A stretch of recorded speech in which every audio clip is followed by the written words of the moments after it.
Osiris. We're mass communicating. We're mass communicating. Mass communicating.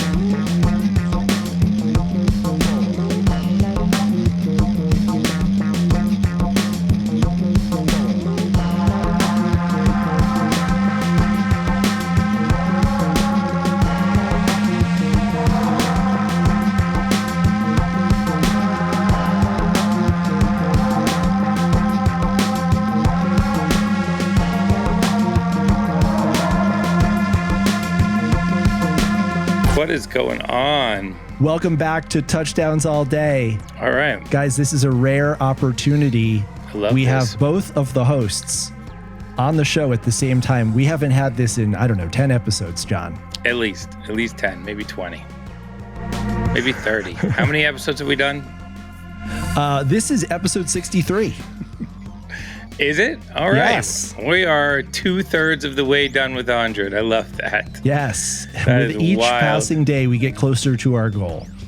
Of 10 million podcasts. We got dogs barking. We got Instagram Live distracting us. This is going to be a different type of episode of Touchdowns All Day. Very impromptu. John and I rarely have our schedules align, and tonight we did. So we decided to get on here without really much of an agenda, without any preparation. We've got some music that we'd like to play. We could catch up a little bit on what John's been up to since he came off the road. But just warning you guys at the outset, this is not your standard Touchdowns All Day where I've spent an entire week writing questions and researching and this and that.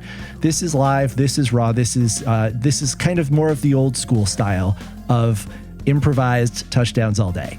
It's like Bisco 99. You know what I mean? Yes, we're in a crappy venue. The locals are looking at us like, what are you guys doing? Why? This is a Tuesday night. We're in rural Massachusetts. Why are you on all of these drugs? Definitely this, well, yes, it's a real throwback. Where's the beep when you need it, right? Where's the beeper? All right, so why are you wearing a post office hat? What is that? This is a hat made by our friend Kobe.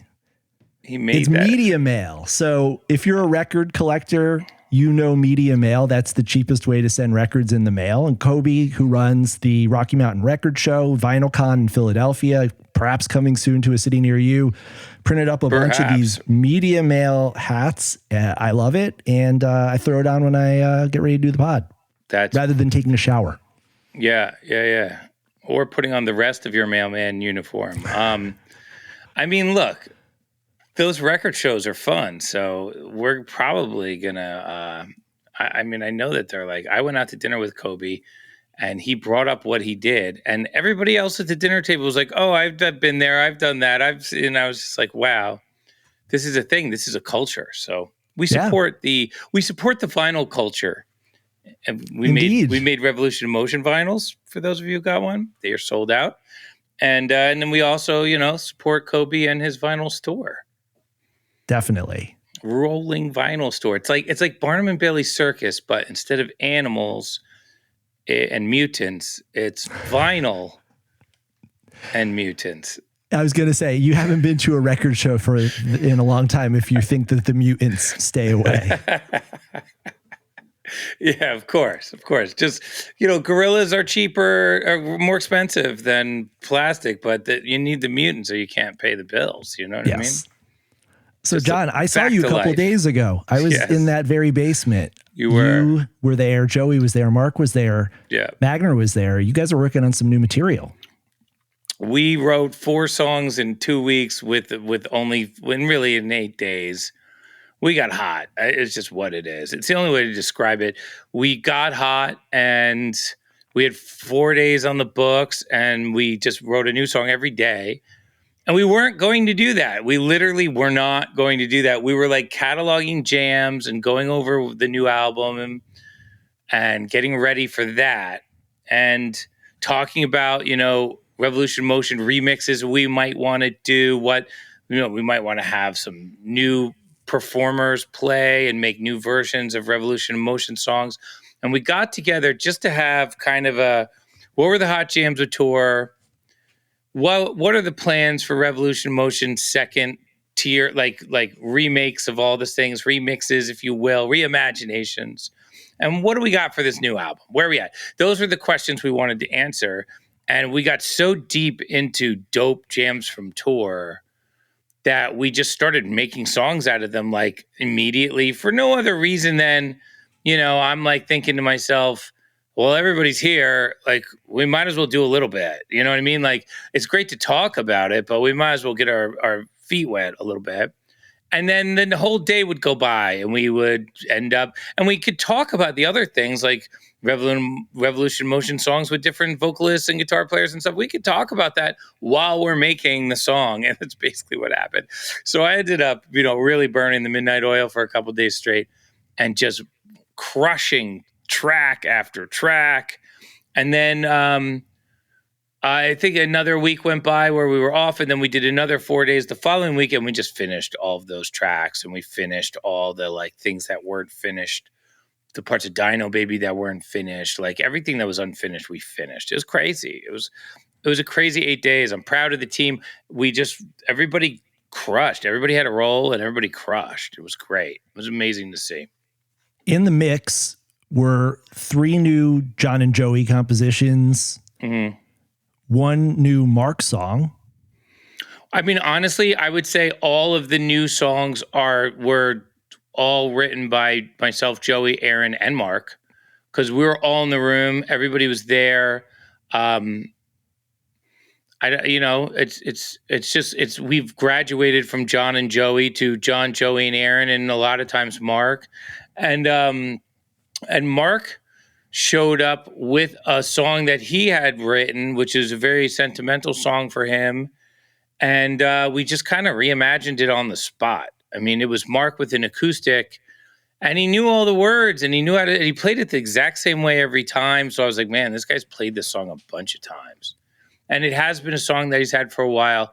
And once he knew all the words and stuff, and then like he knew how it went and all these changes, I knew that he was he knew the song really well. And so I was like, well, it's got to be pretty damn good if Mark knows it that well. And so I was just like, we screeched on whatever else we were doing, and we just threw it into gear on that song.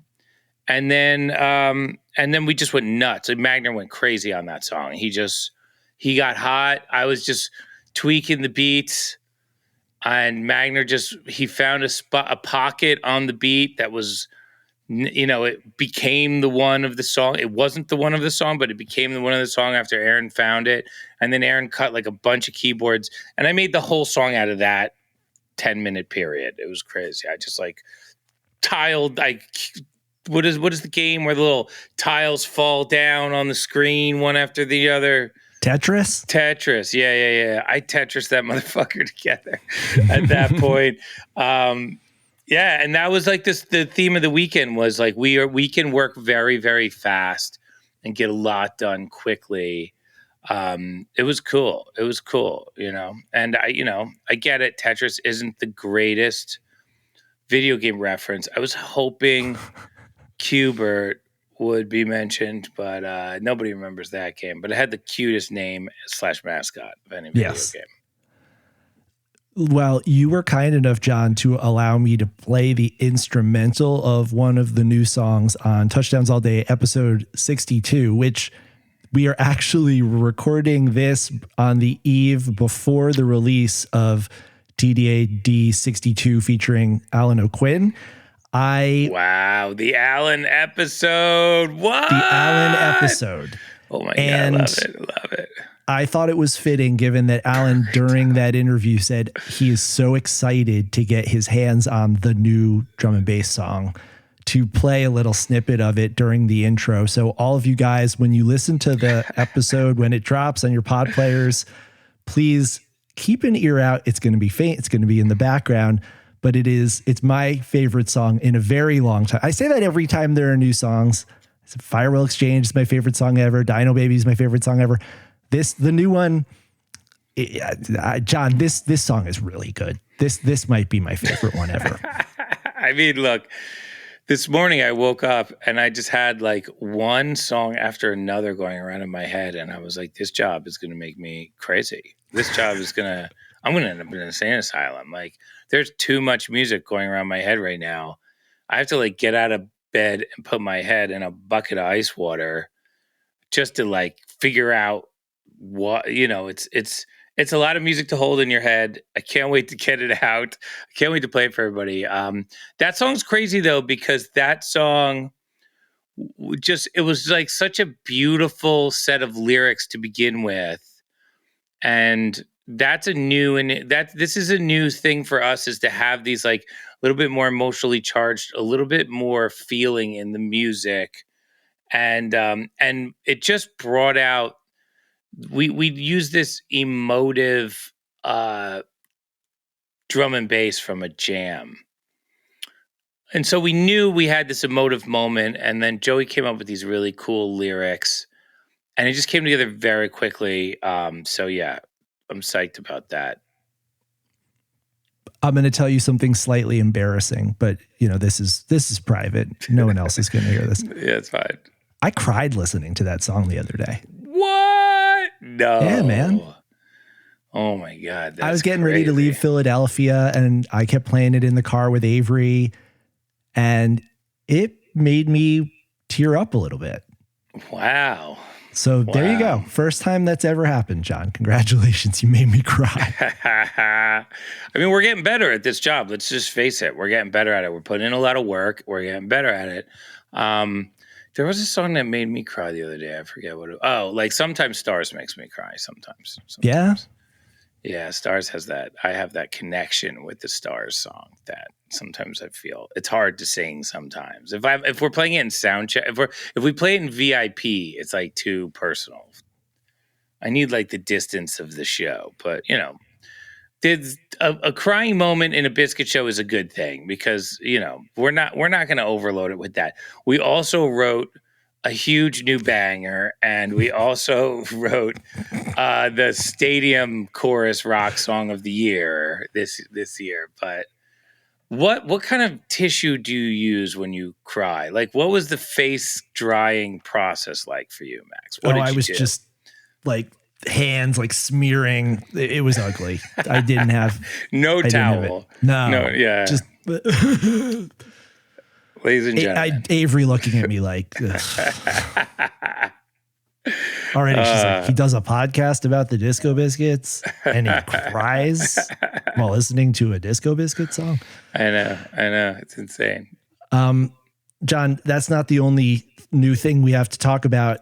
People on Instagram can't see over your shoulder, but they'll be able to see when we release the video of the episode on YouTube. Oh yeah, you got a new toy.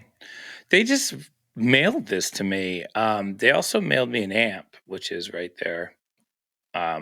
So this is like my practice setup behind me. Those of you who know. And then I have stuff on the ground there that's like set to be exactly the same as stage. So when I play things down here, it is a duplicate of what my world is like on stage, basically down to the knob. So it's very easy for me to rehearse like different kinds of complicated moves, like getting in and out of synth guitar to singing guitar and stuff like that. And so they just mailed me this incredible guitar because they know I like really light guitars, and they know I like orange. And they were like, well, we had an extra guitar lying around that was orange and light. But I think the real reason is that the fans must have made a lot of chatter with them about how much they like the other guitar. And they must have been like, oh, these fans are making a lot of noise. They're retweeting.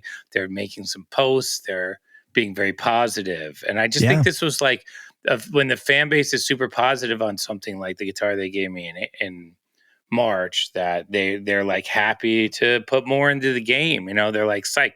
So this is going to be my home PRS, which is, it's different than my stage one. I kind of like it. It's got 3 different humbuckers that are all thin humbuckers. So it's got kind of like a Strat sound a little bit, but my Strat is 10 pounds, and this guitar sounds just as good, plays just as good, but it's only like 5 pounds. So you could play this guitar all night long and it feels great. So I'm just into it. I think it's great. It's like my new practice. It'll probably end up on the album more than the other PRS they gave me, because we make the album here. So we'll see if they, what ends up happening there. Let's do a current count.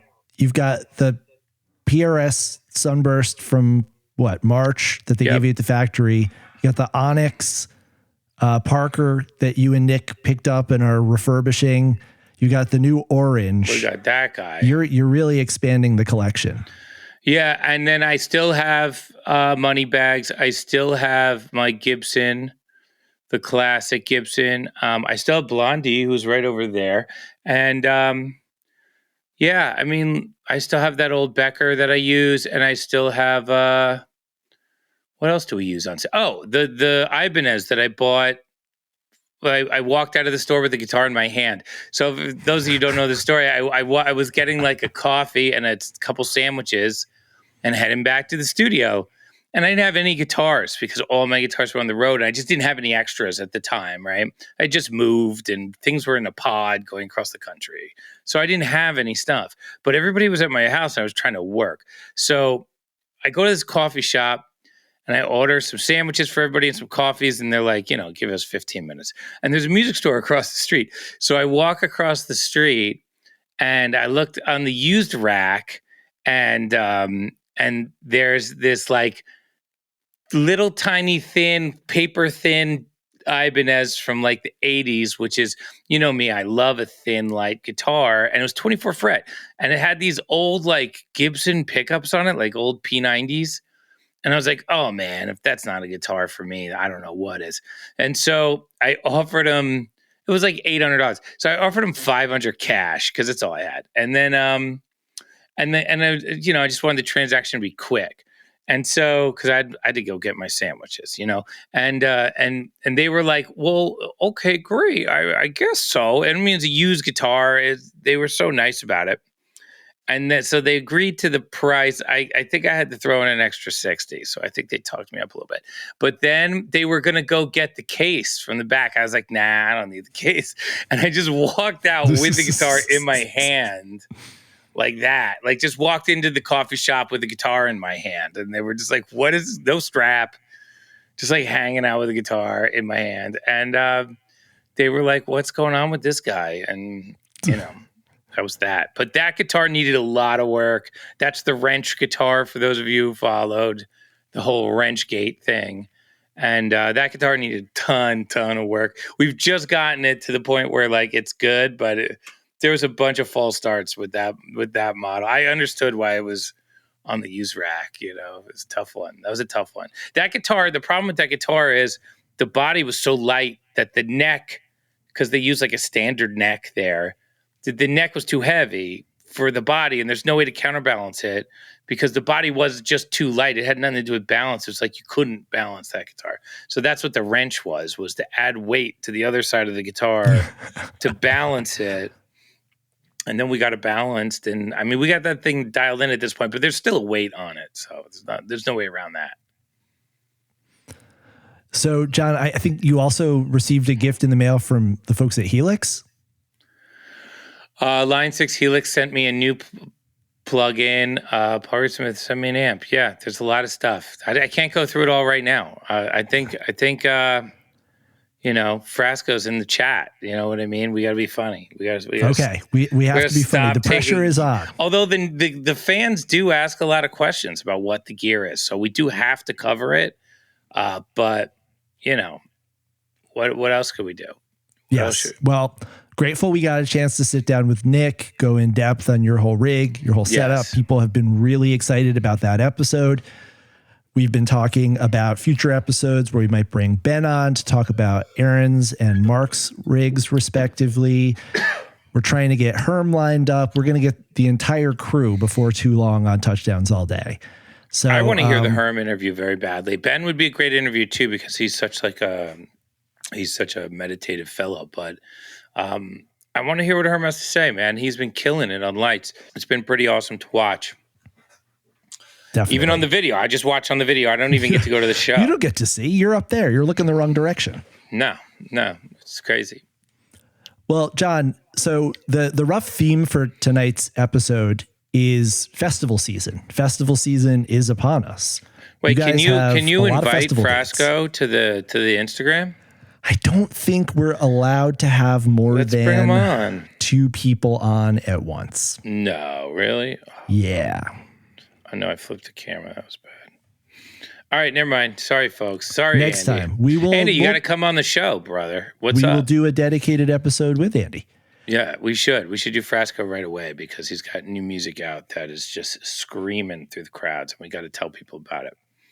Definitely. Well, the business at hand today, festival season. John, you've got Soulshine, Electric Forest, Biscoland, Secret Dreams, Great Southern, Elements, Weekend at the Cave, taking you from May through the end of August. Yes. Festivals are a huge part of the jam band annual calendar. They're a huge part of the scene. They're a big way for the Biscuits to get your music in front of new audiences. Talk a little bit about what it's like to play festivals versus your regular tour, and from the standpoint of how you approach the set list writing, how you approach playing, just the experience of playing for new audiences, or a mixture of diehards and people who might be wandering over from a bluegrass show or from a jazz show or from a DJ or an electronic producer. I mean, look, the festival shows, there's a lot of EDM kids at the festivals that we play. There's a lot of techno kids, and we play a very techno brand of jam bandery. It feels very natural to them immediately. I mean, in Texas Eclipse, with everybody in front of us it was just, you can tell by the way that EDM people dress that they have like a look, and the whole crowd had that look.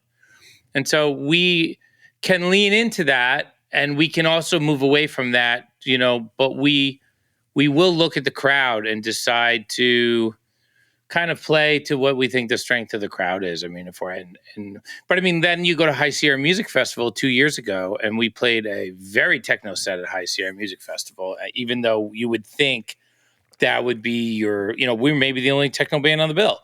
So I don't know what the rules are.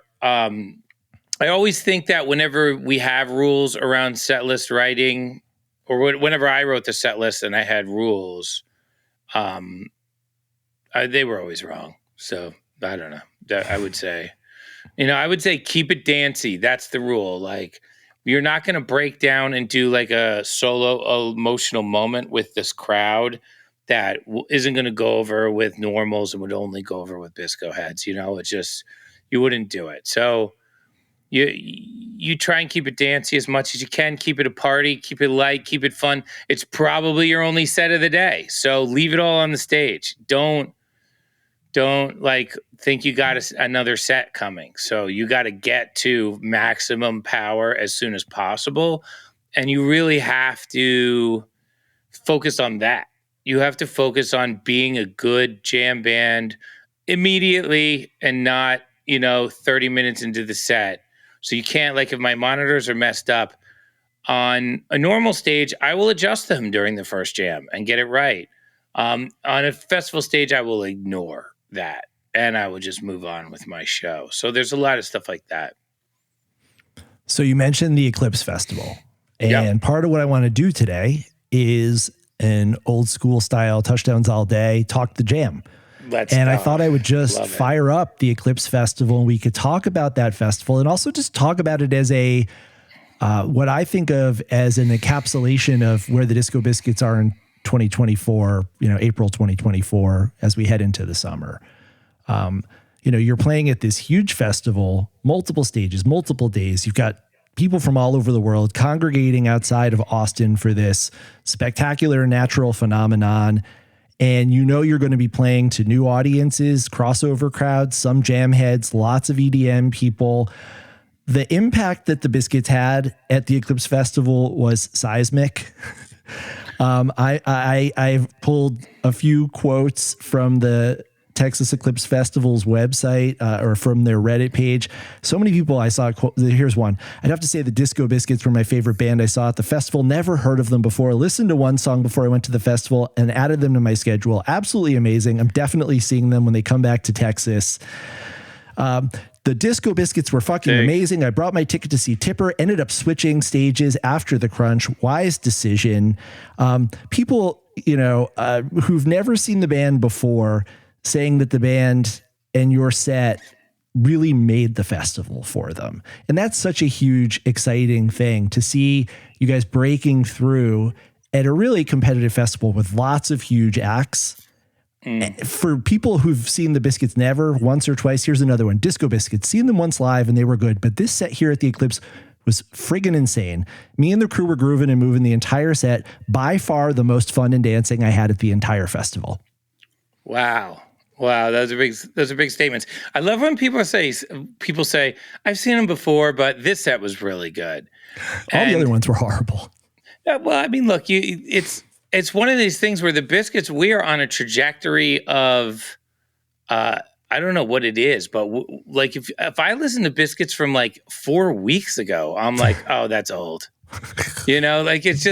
It seems like the songs are new, the jam styles are new, the sounds are new, the samples are new, the vocals are new. Everything is like building in this way where it just seems like you can't go back. It just seems like the Biscuits, then there's the tractor beam element and the drum sounds. And it's just like, if you listen to any Biscuits post, let's say, Boulder Theater versus any Biscuits before that, to me, it's just like two totally different bands almost, and I get it's very similar.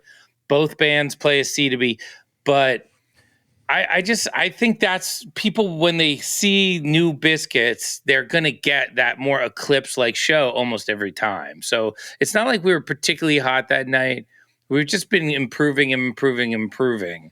But, and then we might, I don't know. We got to listen to the show. Maybe we were especially hot. I don't know what was going on. Well, I think it really is also, it was a distillation. You had an hour and 30 minutes and you gave them the best Biscuits from 2024 boiled down and fit into that package. It's different for every night. Like, what's going to be the hot songs? We try and do that every single night. And the question is, what is on that set list for that night? And I guess, like, if you just take the best weekend from the past year, you have like a whole show of stuff. You have neither band has been playing a C to B. That's fucking funny. But yeah. I don't know. This was a lot of the Saturday night shows all mixed into one, basically. And you're hearing this with no problem, John? Yeah, it sounds great. Yeah. Let me know if you want any more or less of it. You could turn up a little bit for sure.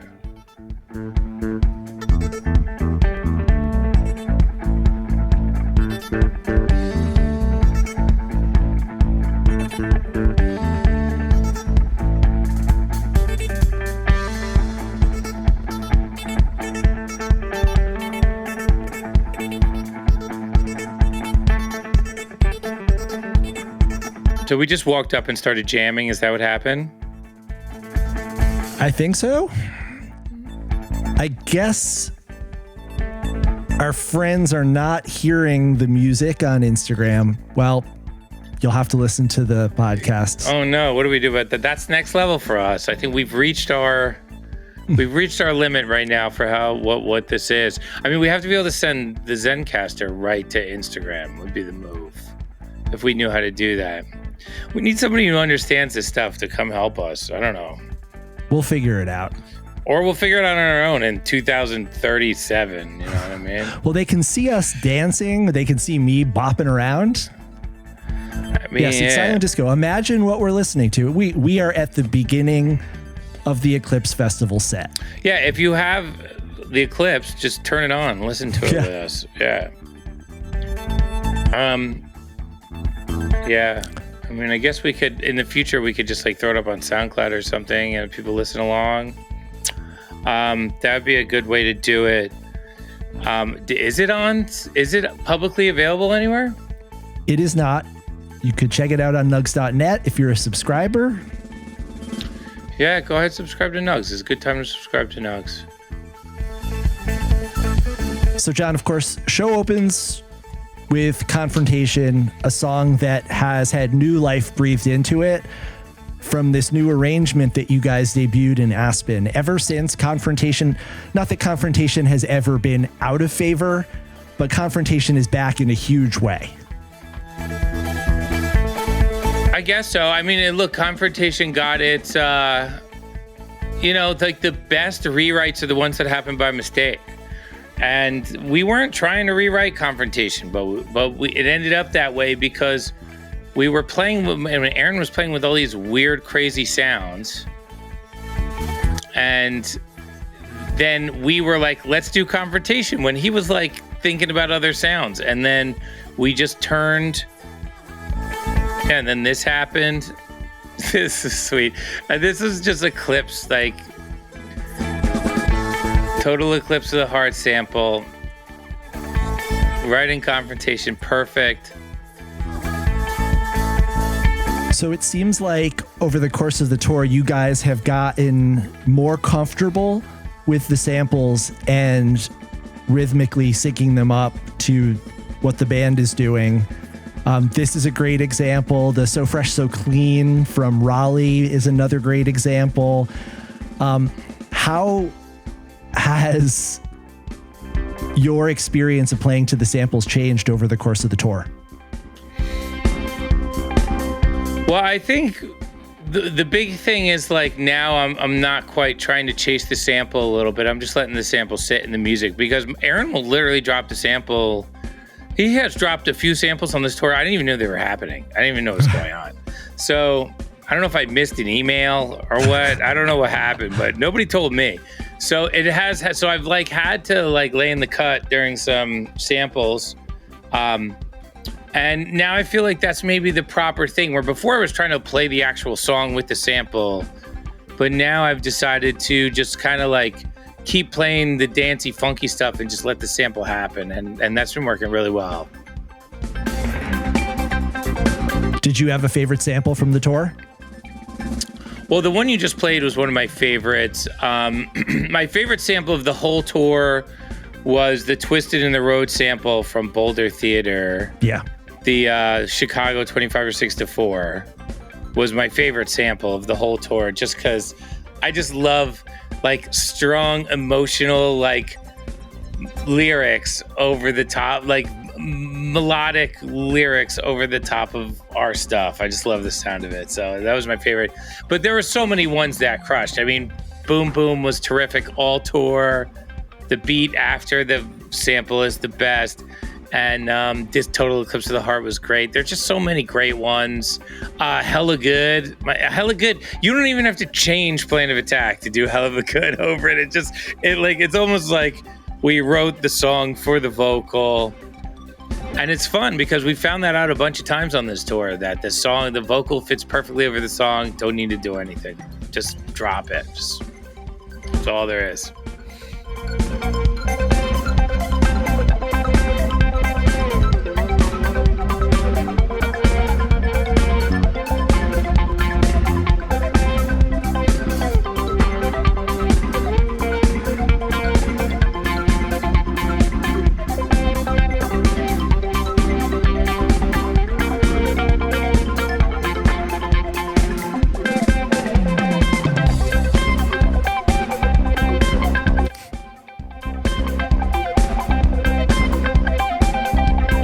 I think I was quoting Duran Duran there.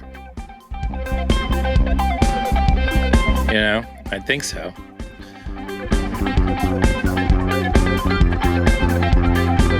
But this is deep in Confrontation. This is... Yeah.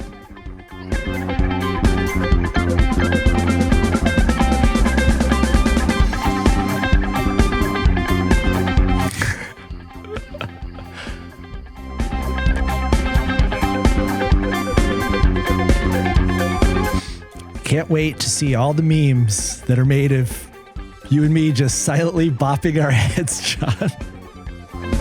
I mean, look, this is silent disco. This is what it was. Put on the show, folks. Silent bisco, yes. We all can get the Eclipse Festival now if we're savvy enough. Just go figure it out. It's not that hard. It's there.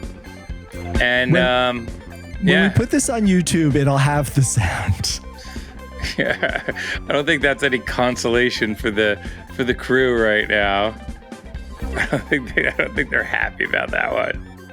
Don't worry, folks. Just hear nothing now, but we'll fix that. We'll fix that for you. This is cool. I can't even believe the Instagram has lasted this long. It's great. Yeah. It's crazy. All right, so here are the vocals in Confrontation. For those of you who can't hear, or for those of you who are syncing up with us at home, we just started the first verse of Confrontation.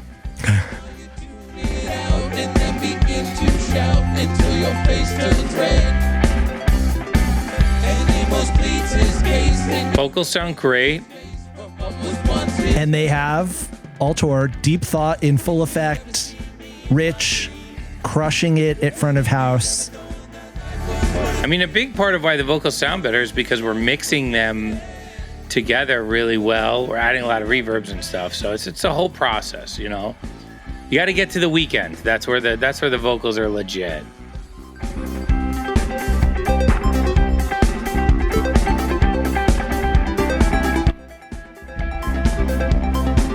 So this keyboard line right here is what makes New Confrontation, I think. I don't know if Aaron would agree, but I think that's essentially what it is, and he's playing Confrontation, but that keyboard line is arpeggiated and it's got a lot of movement, and it just it takes you so far away from what Confrontation was before it that it feels like, you know, like, I don't know if anyone remembers I-Man before I-Man Techno or I-Man Squared, right?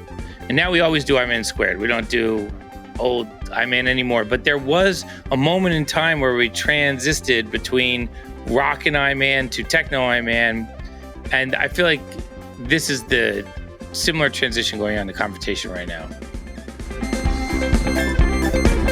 Aaron's arpeggiated keyboard, obviously a huge part of this, but I'll also say Mark's bass line. Mark incorporating that Mind Left Body Jam descending bass line, both in the introduction especially, and then throughout the composed parts. To me, that and the keyboard together create this joyful, blissful experience. And again, Confrontation is already on the short list for the Consummate Biscuit songs, most played Biscuit songs, but it's got this whole new fresh life now. 100%. Yeah, I mean, that's the thing about these songs is we get so good at playing them that we just you don't even remember what your original line was anymore. I don't even know what I'm playing here, but I don't play my normal line anymore. You kill your friend, and have you reached the end of your forsaken world? And if you'd ever seen me in my dreams. So, John, for those of us who weren't at the Texas Eclipse Festival, set the stage. What was it like? Well, it was in a big dust bowl on a hill going down. It was on a big dusty downward hill kind of thing. The stage was at the bottom, and there was a little road at the top that you would walk around to go to the food and stuff like that.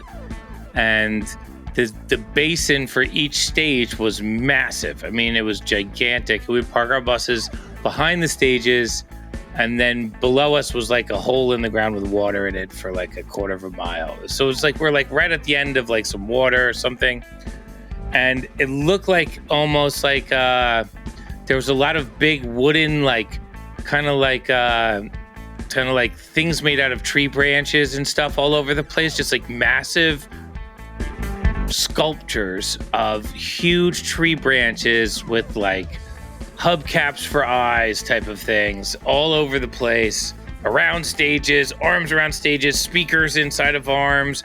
It was very much built inside of sculptures and around sculptures at the same time. That was really cool.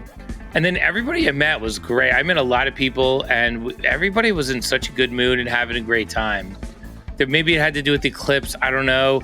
We left before they kicked everybody out and shut the festival down for the rain that was coming. But they probably had to do that because we were literally on the side of a dirt mountain, and if it got covered in rain, everybody would have flushed down the hill into the I think it was a man-made lake. I don't even think it was a place where you want to get flushed.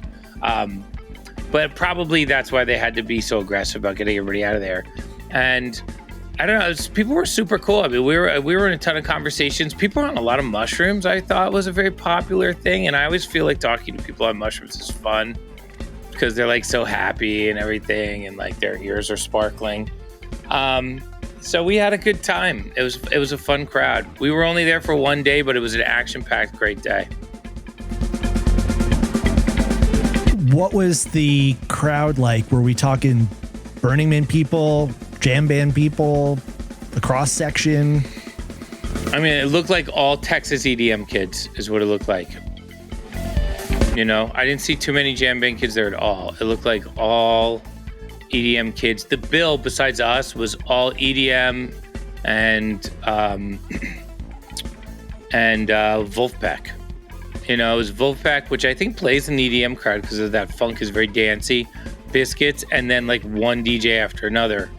But the DJs were all playing kind of like a mixture of hip hop and noise, you know? And I feel like that's cool. But the crowd, I think, wanted like more up-tempo stuff that we were doing, you know? And we just like did it so interesting that when we were done, we had like the whole side of the mountain was covered with people. It was one of the biggest audiences I've seen in a long time. Wow. All right, so we just hit the sample. We are now back in another part. Yeah. This is the song from Billy Madison, I think. You know, I knew this was happening too. I think this was, we talked about this one beforehand. So for those of you listening at home who aren't listening, it's the turnaround part of the Total Eclipse of the Heart sample. Right, Aaron went nuts and did all three parts over the set in different places. And that's because we had the set list like a little bit early because we wanted to come in. We didn't want to have played everything the night before that we wanted to play at Eclipse. So we decided, you know, kind of what we were going to play at Eclipse early. We changed it day of course, because we're like addicted to that level of punishment of ourselves. But this stuff we knew we were going to do.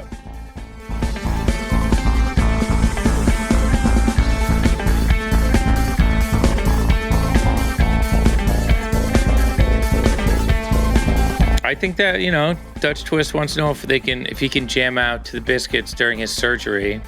And whenever I go to the doctor's office, they let me listen to whatever I want to.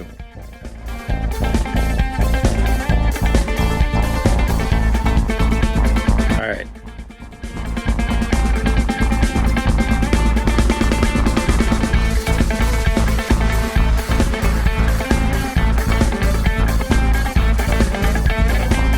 So I feel with each passing episode, whether it's talking to you, talking with Nick, talking with Alan, talking with Magner Brownstein, I'm learning more that's helping me understand what I'm hearing. One of the things Aaron and you and I talked about a few weeks ago, and Alan talked about again, was fill and keep going. Yeah. And I feel like that's what just happened, right? Where Alan uses the drum roll to essentially reestablish the one.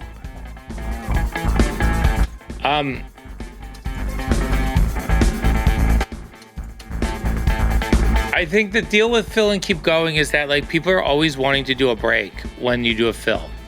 It's always build to a break. But when the Biscuits are jamming, we don't really want all of that many breaks as like a normal EDM act would want. Yeah.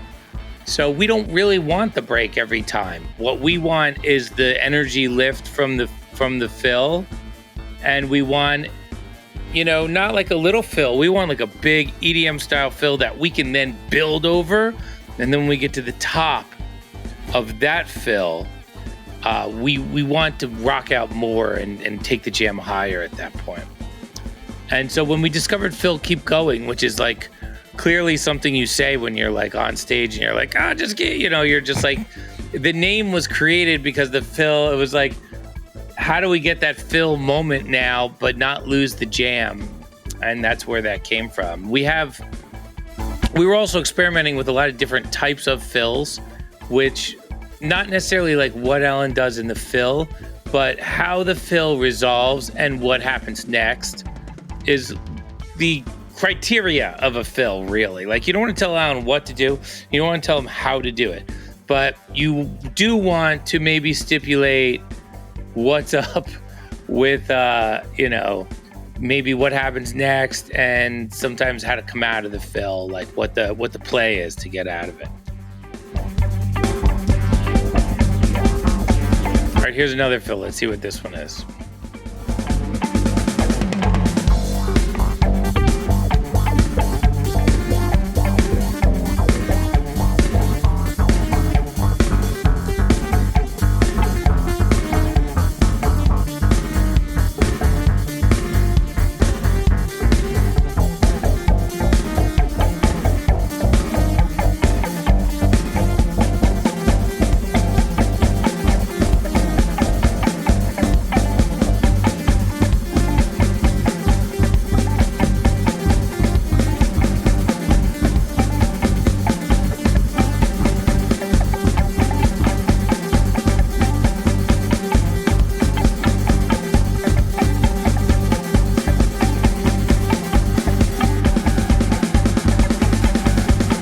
Dino Baby sound. Yeah, this is a very Dino Baby jam. Everybody's on kind of like a very synth sounding staccato synth sound that's noisy. The Dino Baby jam is very noisy, and it's just like a gritty reso synth jam, but not done on a computer.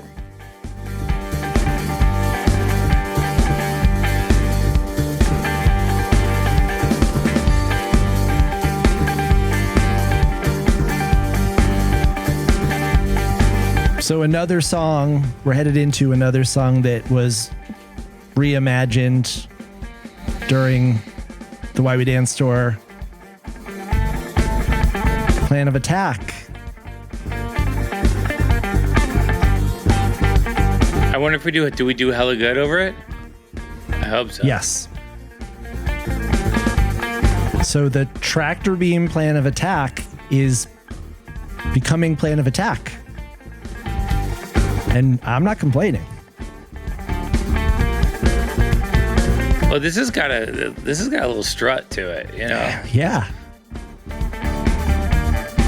And it's because we came into it not with normal sounds, but with our like reso synthy sounds. But this has got a little pop. Mark and Alan got a little like a little staccato Latin pop going on here, which I like.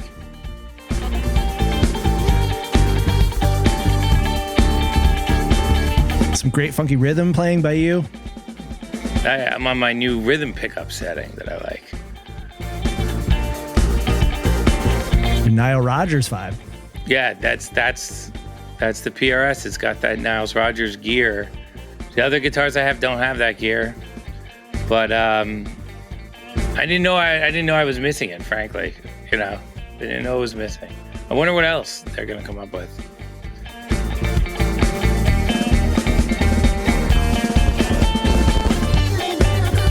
There it is. The timing. I love the timing.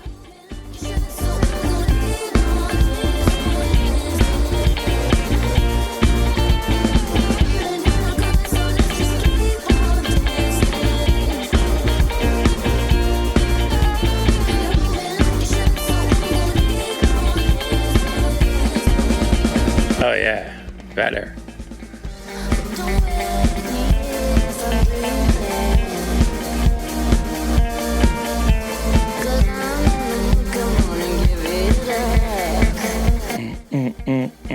Dun, dun, dun, dun, dun, dun, dun.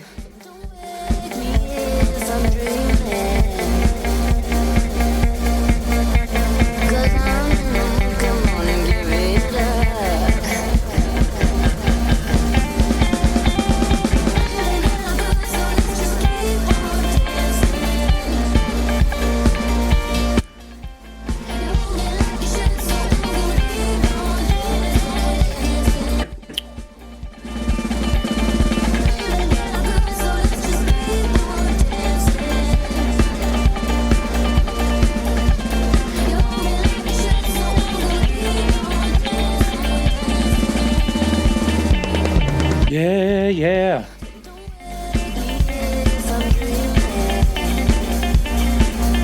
So, when we were talking earlier about what's the purpose of a festival set, it's to open the door and to bring new people in. And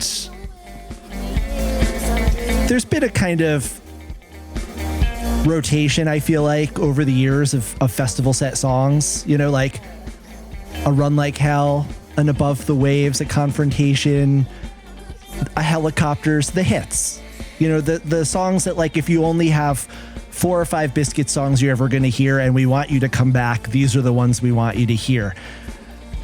The interesting thing now about the Biscuits in 2024 is the incorporation of samples and of all the electronic sounds you guys are playing at another hook. Yeah.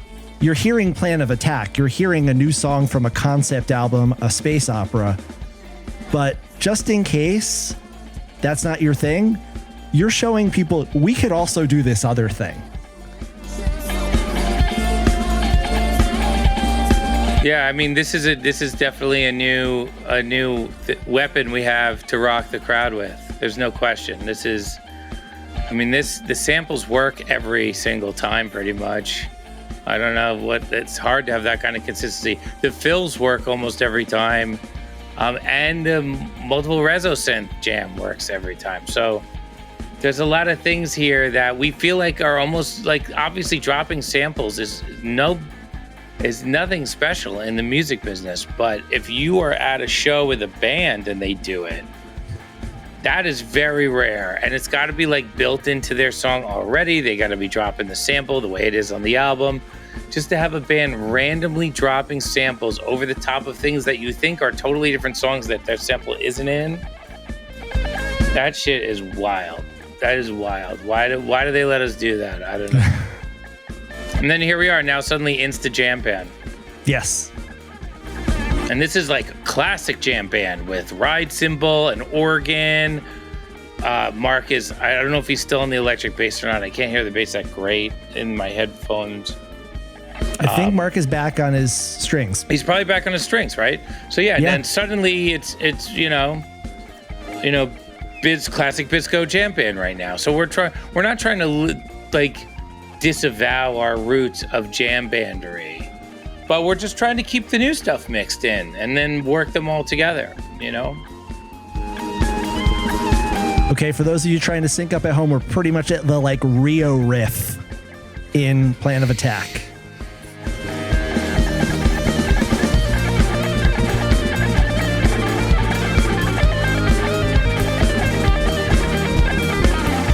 And I like that, you like what you were saying about this. You're back to classic jam band.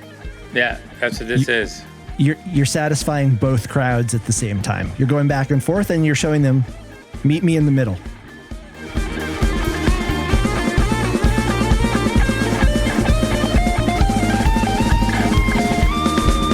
I love the fact that people at home, John, are syncing it up on their nugs, trying to figure out what you and I are bopping our heads to.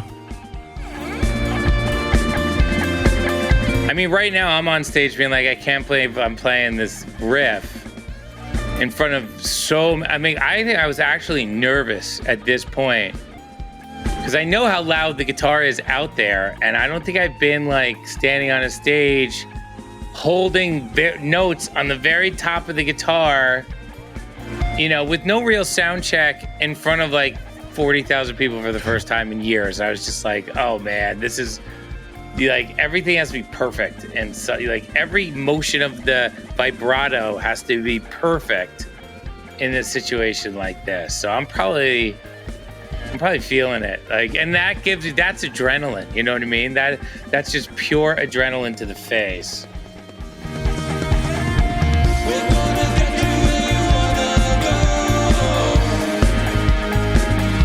Yep. And the Get You Where You Want to Go chorus comes in. It's perfect, clean vocals.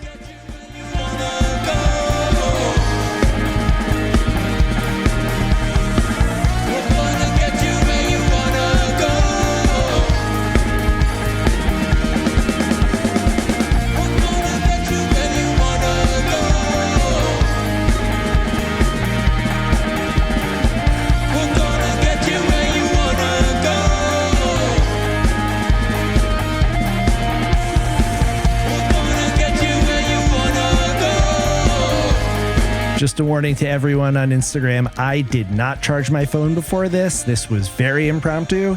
Can you just plug it in right now? Live is going to end when my phone dies. Why don't you just plug it in? Can you plug it in? Do you have a plug? Because it's plugged into my mixer. Oh, you have one outlet? Oh, that's because you live in Topanga. All right, I forgot.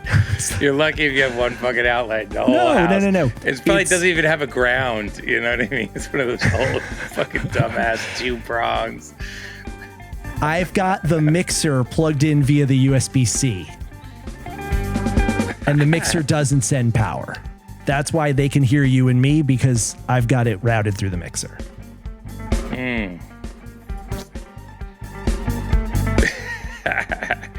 He's like, I have 4 witches below me that are praying to the god of Satan to try and get this mission. Yes, it's crystals. They're smoking some kind of weird powder. And that's how things work in Topanga, folks. Pretty much. That's pretty much what it is. Vegetables and seances. That is the Topanga way. It will never change. No one even surfs there anymore. Well, there's a couple people, but... All right, see if I could do magnetic power. Who knows? Oh, that's worth a shot. That's worth a shot. I'm going to have to mess up the camera angle, though.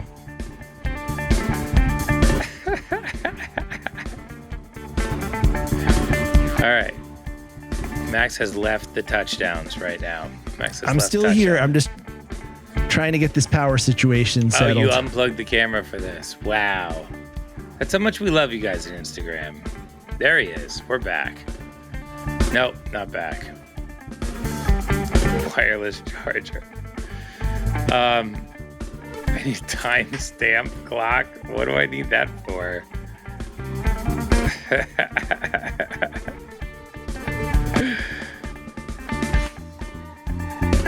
I mean, look, I can do a podcast. Max drops off. We'll be fine. We'll be fine.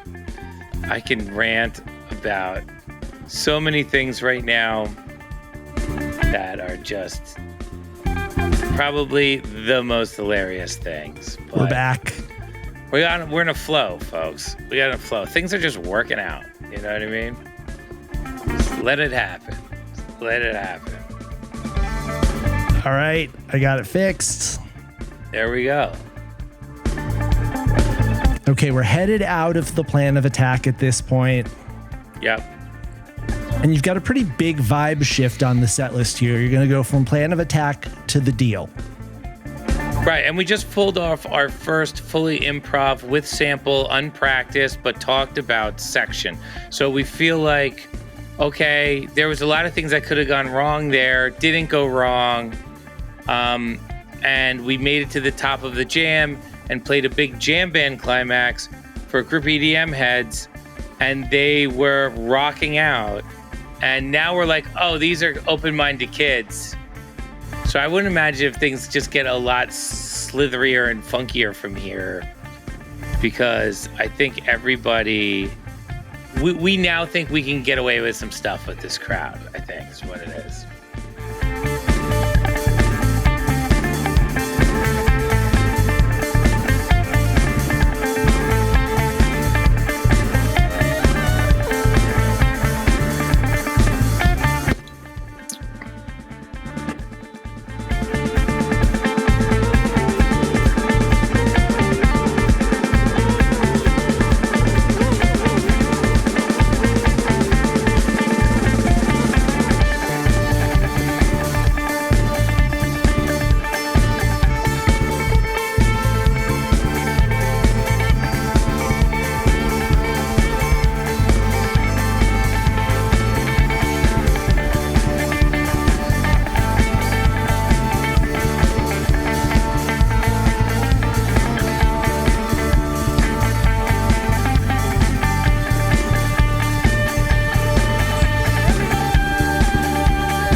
So for those of you who have not yet synced up your recording at home, we're on our way into the deal.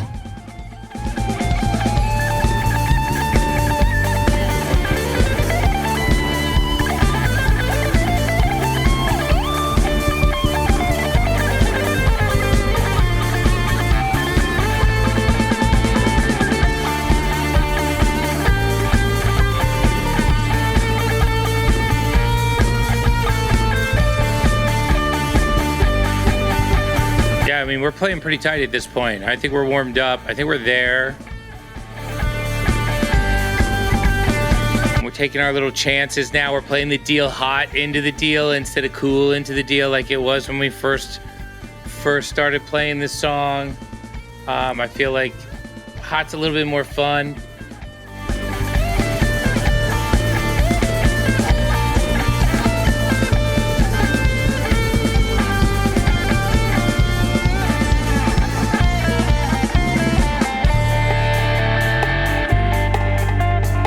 So one thing that Nick mentioned in Touchdowns All Day, episode 61, was that one of the guitars, I think it was the Parker, is your go-to for the deal because it allows you to get those sort of acoustic sounds during this section. Is that correct? I mean, I'm not smart enough to do the go-to guitar thing. I just never think about it. I'm always thinking about 10 million other things.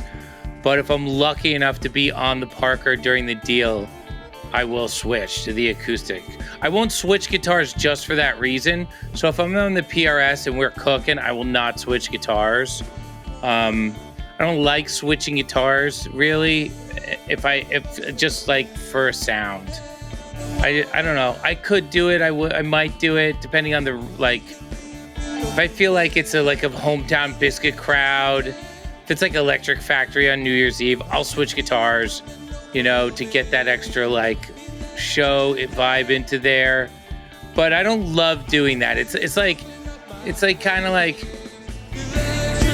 I don't know. It's just like you're just like asking for something to happen. I'm very averse to like changing shit when it's working. I'd rather just play well and not worry about like the costume changes so much.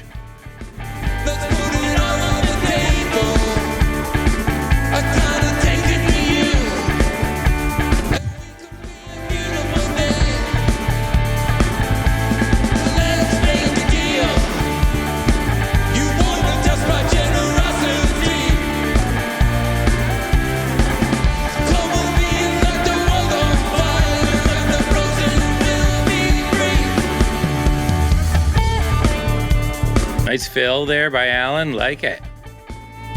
Tasty.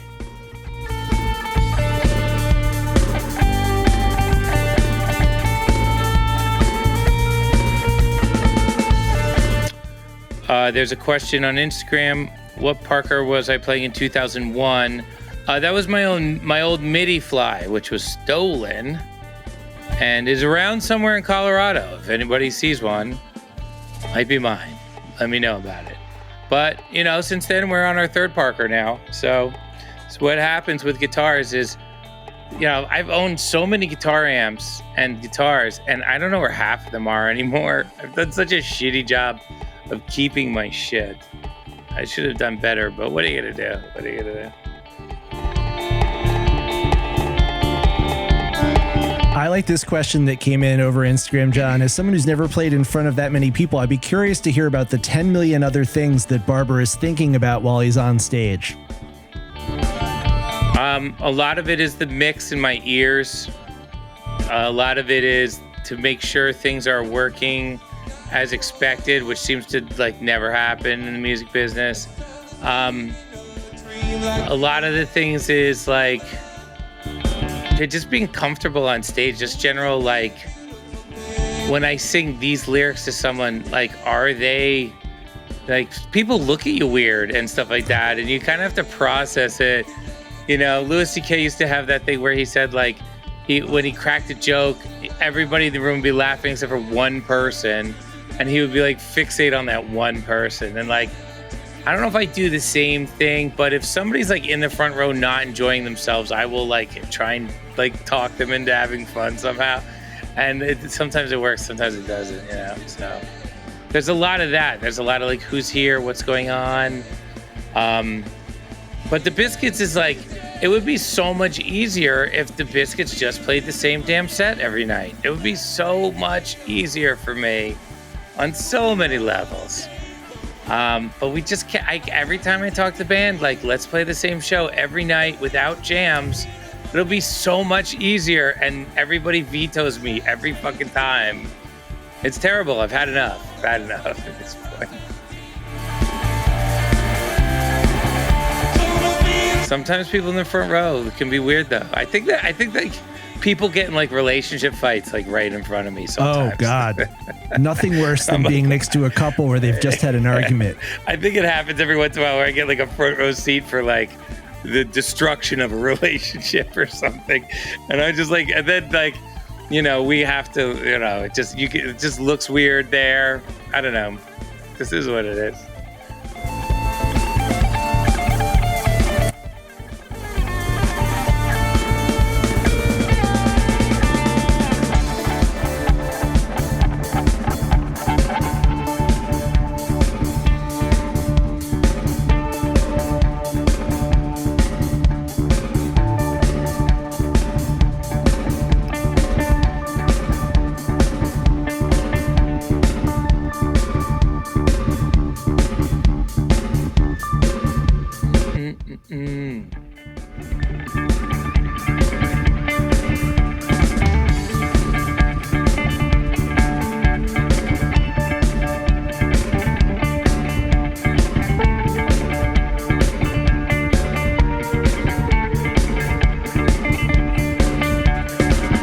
Is it appreciably different for you to be playing outdoors versus indoors?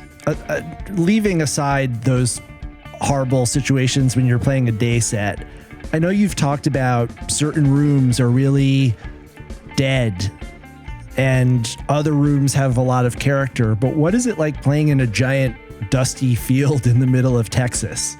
It's way more fun when you get into it. It's way harder to get into it. Once you get comfortable, it's the best because the air, there's a little wind, the air is crisp, and there's like cool lights. You can see people in the darkness with their lit outfits on and stuff. And there's, you know, the Herm did some crazy stuff with the lasers, and you can really see that stuff outside. You can see it on trees, you see the moon, you see the stars. All that stuff really adds to the situation. But if you can't hear correctly and like Mark plays a note, there's no chance you hear that note if you don't hear it when it comes out. Where in a littler, a smaller indoor space, you can feel the note coming back off a wall. I can hear what Aaron's playing from him, but I can also hear it come off the wall on the other side of the room, really, if I listen hard enough. But really, as a musician, where you're like, the best shows are when you feel what to do and not think what to do. You can feel these vibrations coming back off the walls, and you will react to them naturally, frankly. I mean, I don't need to think about it. Done enough times, it just happens. So when you're outside, you feel that lack of bounce back off the wall. You feel that the bounce back isn't there. Maybe you can't hear it.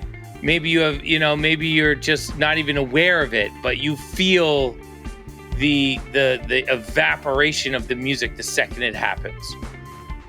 And so that's the hard part, is you have to really get adjusted with that in a situation where in Texas, honestly, Texas Eclipse could have been a hostile experience. An EDM festival in Texas, like we don't really know I feel like we do very well in Texas EDM festivals, but we've had some hostile EDM festivals in the past. So it's definitely, you don't know what you're going to get necessarily. Texas has been good though, actually, now that I think about it. But maybe it's the Texas vibes. I don't know. Maybe it's the fact that Texas people are real music heads and they listen to all sorts of different kinds of music and not just EDM. So when you hit them with some some jam band moment, they're cool, where other people was like, this isn't EDM anymore. So it's tough, but yeah, I think that's the big thing for me is a lot of the stuff I do on guitar is almost on autopilot, and that autopilot is disturbed when I can't feel the music come back off the walls. And so then autopilot so I have to be more conscious of what I'm doing on guitar. And and the more conscious I am, it's almost, I don't know if it's better or worse, because it might be really good to think about something while you're doing it, but I don't know, it's just different. It's just less flowy, I guess. But then when you get into the vibe and you're like in command of that mentality, where you're in command of the fact that you're playing guitar with a little bit more intent and a little bit less autopilot, then it starts to feel really good, and then you start to really enjoy the surroundings and stuff like that.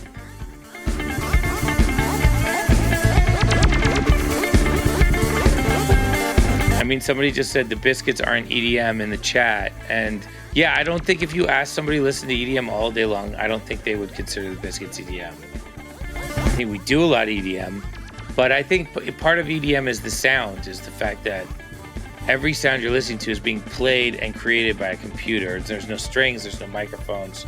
That's part of it. And the Biscuits break that rule because we use strings, we use microphones.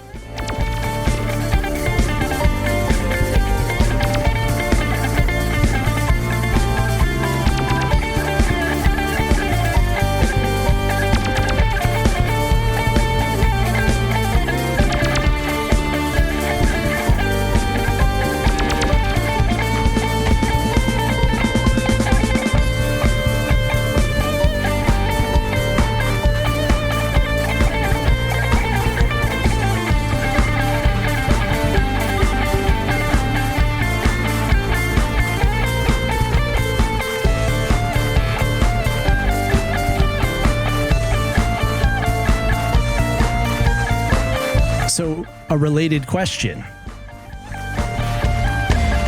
You're going to do tractor beam outside. Yeah, that's going to be nuts. Yeah.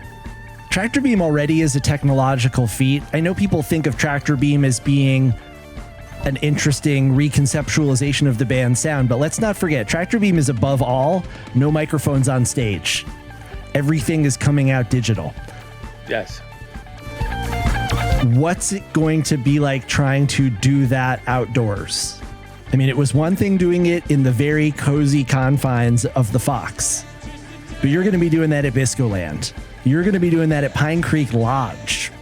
Yeah, both times. Thank God we got this, that we were able to talk these promoters into being cool with the tractor beam set, because I need there to be more tractor beam shows on the docket, if you will. Like, yeah, there's a lot of work that goes into those tractor beam shows by each band member on their own version of a digital sound. And then that stuff all bleeds back into the Biscuit show, like immediately, like on the way to the show and on the way back. I don't know. I think tractor beam is going to be killer at Biscoland because we haven't played it on the big sound system yet. And that's like where the digital instruments really, really excel, is on the big speakers, where the music needs to be cut apart more because there's so much energy coming out that the microphones are will feedback and go nuts. So you need the digital tractor beam setup, means we can maybe be twice as loud or twice as clear. It's gonna be really nice. Wow. All right, so where are we now? Are we going back into the deal, or is the deal over? I thought we left the deal already. You kind of headed out of the deal at this point. Oh, so I'm playing this melody to be like, this song is over. Let's move on. Yeah, okay. Yeah, but this is a good question, though. I do think Tractor Beam Outside is going to be one of those moments where people walk away being like, well, that was the greatest thing I've ever seen. You know, it just has potential for the show to be that good. Well, I only know Tractor Beam one way, and that is crammed into the corner of the front of the room at the Fox Theater, where there was no room to move, but everyone threw down as hard as they possibly could anyways. And I would do that again, you know.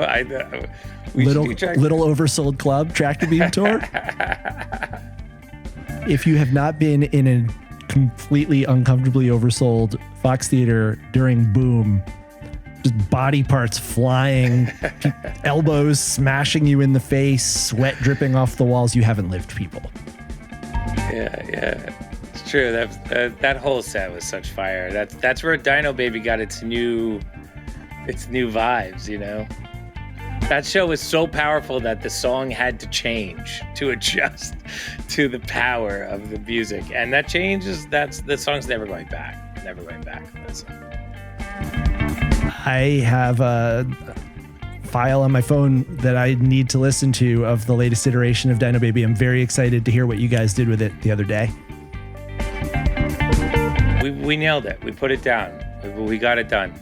It was the last of the Christmas songs to get the like extra session treatment, and you know, we got it. We did it. It's crazy now. It's fantastic.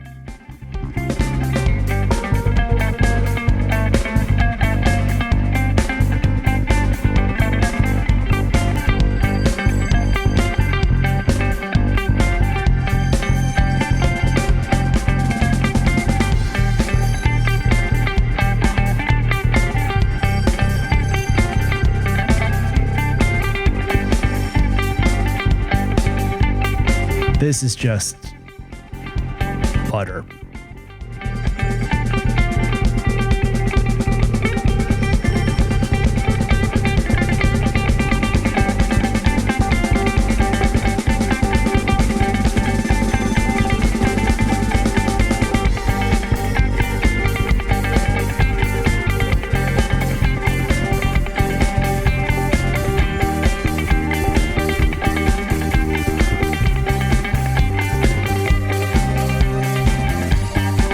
All right, sounds like we're going into something here.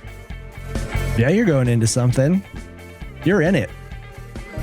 You're in a Jaguar commercial now, Barber. That's right.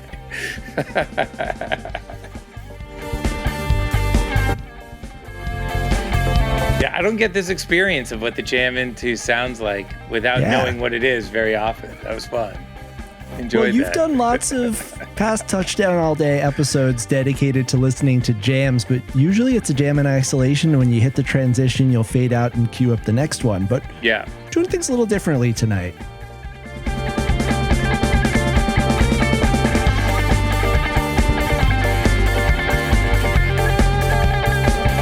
Real up-tempo entry into Firewheel Exchange. Yeah, this is the hot open. This is the deal had the hot open. This has got the hot open. It's an extra twist you can add when the song has a breakdown for the vocal. Yeah, a little extra feature. Would I be correct in saying this is sort of in the vein of how you figured out how to get into To Be Continued? Kind of. To Be Continued was, we jammed in the studio. We jammed into creating the verse by just like jamming the other section to like up from where it starts, and then realizing there's nowhere to go but to a total break and a total breakdown, and then bring the vocal in. We have some new people in the chat who are complaining about the fact that we have not added any vocals, or no, not any music to the vocals track on this one. Our Folks, apologies, guys. We literally decided to do this Instagram live 1 minute before we started recording this podcast. Yeah, that's how much, we're just pumping out a podcast for y'all. That's all that's going on. We're not trying to be technical wizards with Instagram or anything like that. No, I'll spend 9 days editing after to make it sound good, but I mean, look, if you guys know how to listen to Biscuits, go to Nugs or whatever else app there is and type in the Texas Eclipse into the search bar. You know how to do it. We're just about to start Firewheel Exchange. Just join up. Katie says, can we have a weekly show listen together? And John, that's sort of what you proposed. You said we should be doing these live on YouTube, and we have our YouTube back. So Katie, maybe that is in the future where John and I will from time to time do this. We'll do it with the actual technology worked out beforehand. and people could hear what we're hearing, ask questions in real time. Maybe we could take questions from the audience on the air. Yeah, like this is just going to get better, I guess, because the YouTube, us doing this on YouTube or like Nugs or wherever we could do something that would be a video podcast would be super, super fun. And I get what I just got, which is that experience of kind of listening and being a fan for a minute. It's great to be here with you in Texas this week.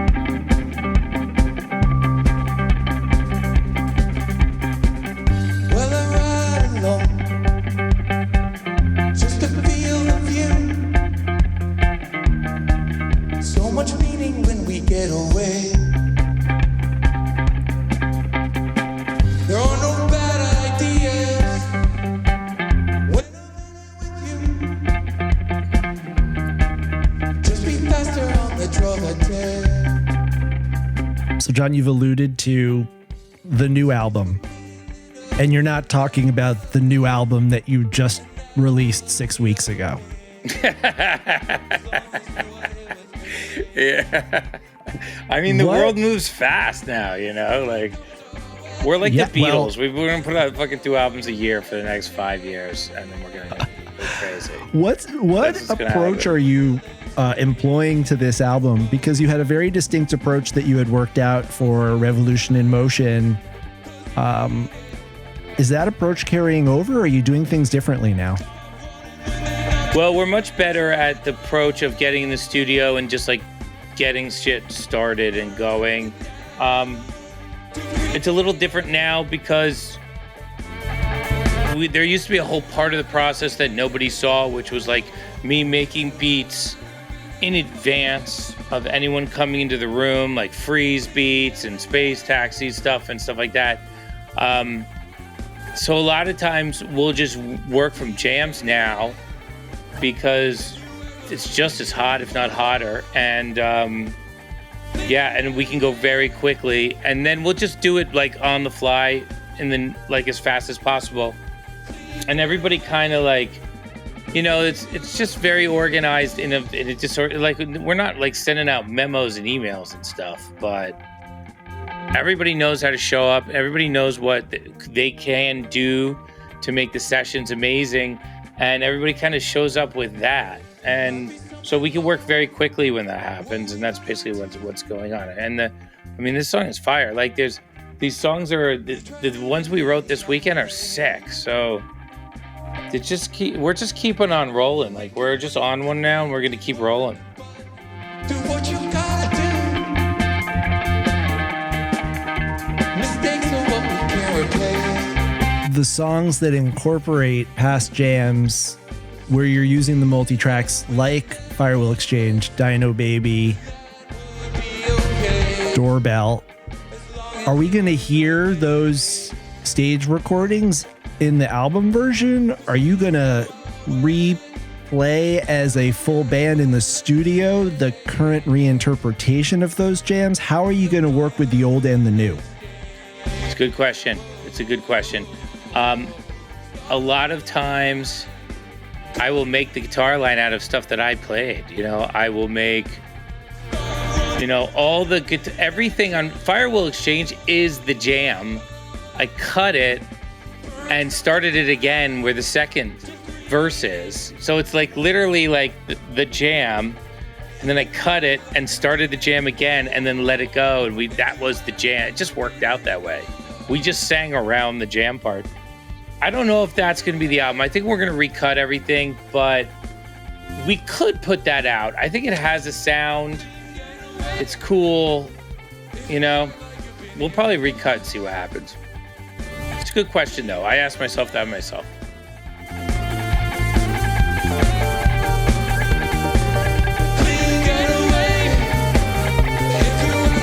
I mean, a lot of times, welcome, Eddie.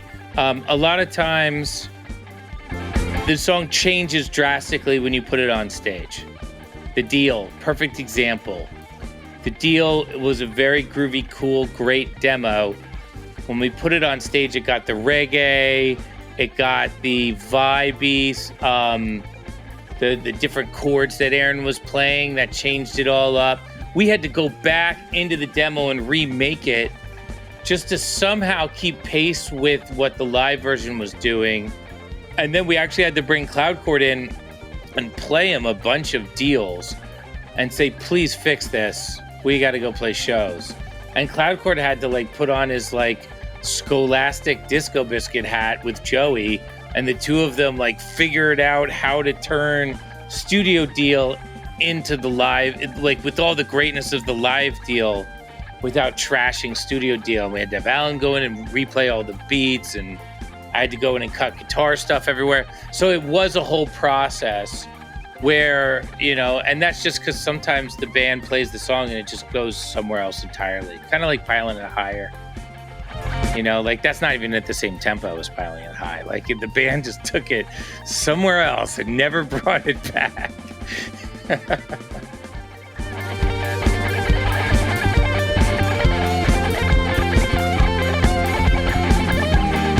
So I just made a list. I got 9 songs for the new album. Okay. Where do you What stop? do you got? I mean, What do you got? can I say things out loud? Yeah, who cares? Who cares? It's all fun. Okay, I got Photograph. Okay. I got By the Time. Mhm. I got Stars. I got Fire. I got Doorbell. I got Dino. I got Cat Raps. I got Country Royale. Raps. Yes. And I've got In the End. Yeah, Forever. Am I leaving anything? Oh, and Mark's song. Mark's song. That's 10. Well, there's other new songs that I've now been put on album. Cat Raps is called Better Off in Doses now. Doses, sorry. Yeah. Falling was a possibility. Running Away into the Night. Free Slinky. Clocks. Yeah, that's like 15 or 16 songs. And we'll just make recordings of them all and just decide what like the hot group is for No Recollection. Somebody said in the chat. How did we forget No Recollection? Yeah, it's hard. It's hard, but you know. There are too many songs. The problem with No Recollection is I haven't sent you a new demo of that because the demo got off the like the live version of No Recollection is so drastically different from the old demo that I need to do all that work that we did to the deal to the No Recollection demo, and I'm planning on doing that tomorrow, so that'll be done this week, I hope. Okay. Yeah, tomorrow's a big No Recollection day. I'm excited. I listen to No Recollection all day. That'll be fun. And you have Joey coming back. Yeah, Joey will come over tomorrow and we'll just bang that out. Yeah, the two of us will just crush it. And yeah, and then I got Baba G on Saturday, so I have like a big music week. So it should be good. What version of Baba G will be in Baltimore?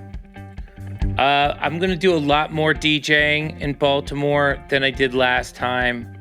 I'm not quite sure. I'm trying to kind of yeah, I had a 3.5 hour show at Liaison Room, and I just realized, and it was straight, no break, no other DJs, no nothing. And so I was like, how do I do a 3.5 hour show?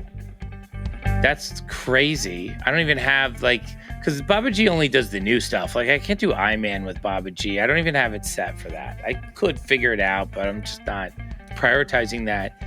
And so I just had all these demos of techno songs that I'm making that aren't even like just new stuff, right? That I haven't played for anybody. And I had like an hour, I had a full hour of songs that I've never played for anybody, and that are just like things I'm working on, grooves, vibes, and it's all kind of Baba G-ish, tempo, feel, sounds. And so I just decided to play all of them, and it was decided if I'm going to play all these new things, I should focus on getting them in really good shape, sound quality wise at least, And then maybe I'll cut bringing a guitar. Well, the problem with Leah's room is they were like, don't bring your guitar. We don't have a spot for it. Yeah, I forgot about that. So they were like, don't bring your guitar. You bring a mic, but don't bring a guitar. So I was like, well, what am I gonna do? Stand there and like sing with a microphone? So I was just like, you know what? I'm just gonna DJ this show. I'm gonna play this hour of new songs I have. I'm gonna work on making them as good as possible. And I'll probably play a bunch of those songs in Baltimore this Saturday. Ooh. I'll definitely play. I played one that has vocals that's super fire. I'm going to play that one this Saturday for sure, because that might be the first single from an upcoming Baba G album. We'll see. I mean, obviously, I'm going to put out a Baba G album, but I don't know what the first single is going to be. But this song is the first candidate for that. It's dancey, it's slithery, it's cool. It's got a little hiccup in the beat. It's a little weird, like all the stuff I write. But it's got this incredible vocal performance over it. So it's not me singing. It's Ayumi Perry, who is I mentioned her to you before. She's a Philadelphia stylist that just is incredible singer.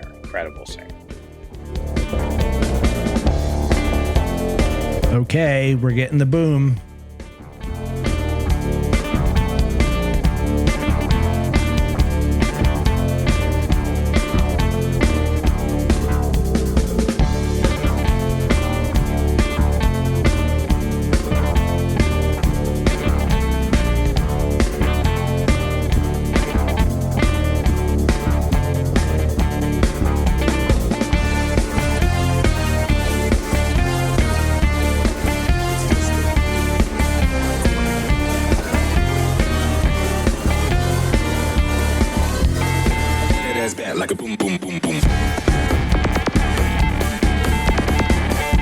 I regret that I wasn't there to see 40,000 people responding to this. It was pretty awesome. It was pretty great. I think this is the moment that the crowd was like, because they were coming with us, you know? They were like, oh, these guys are rocking out. They're playing great. This is cool.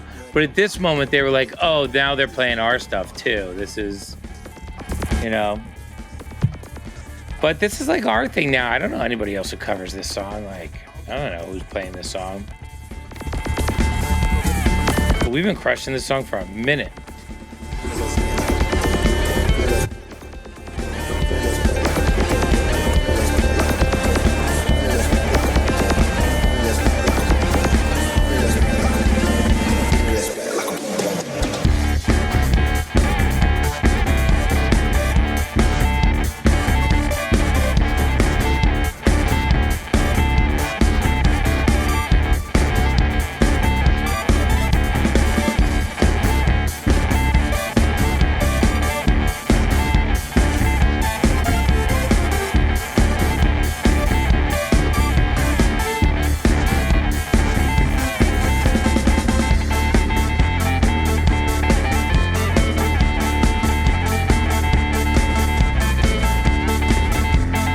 So on the topic of Baba G plays Biscuit songs. Will the Biscuits ever play a Baba G song?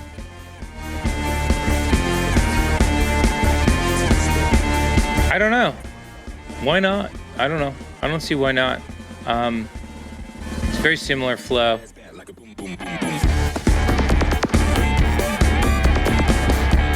I mean, it depends on which song is a Baba G song or not. Like, is Space Taxi a Baba G song or is it a Disco Biscuit song? You know, I mean, it was first played by Kick Rocks. Like, whose song is that? So I don't see the brand of music delineations as well as I probably should.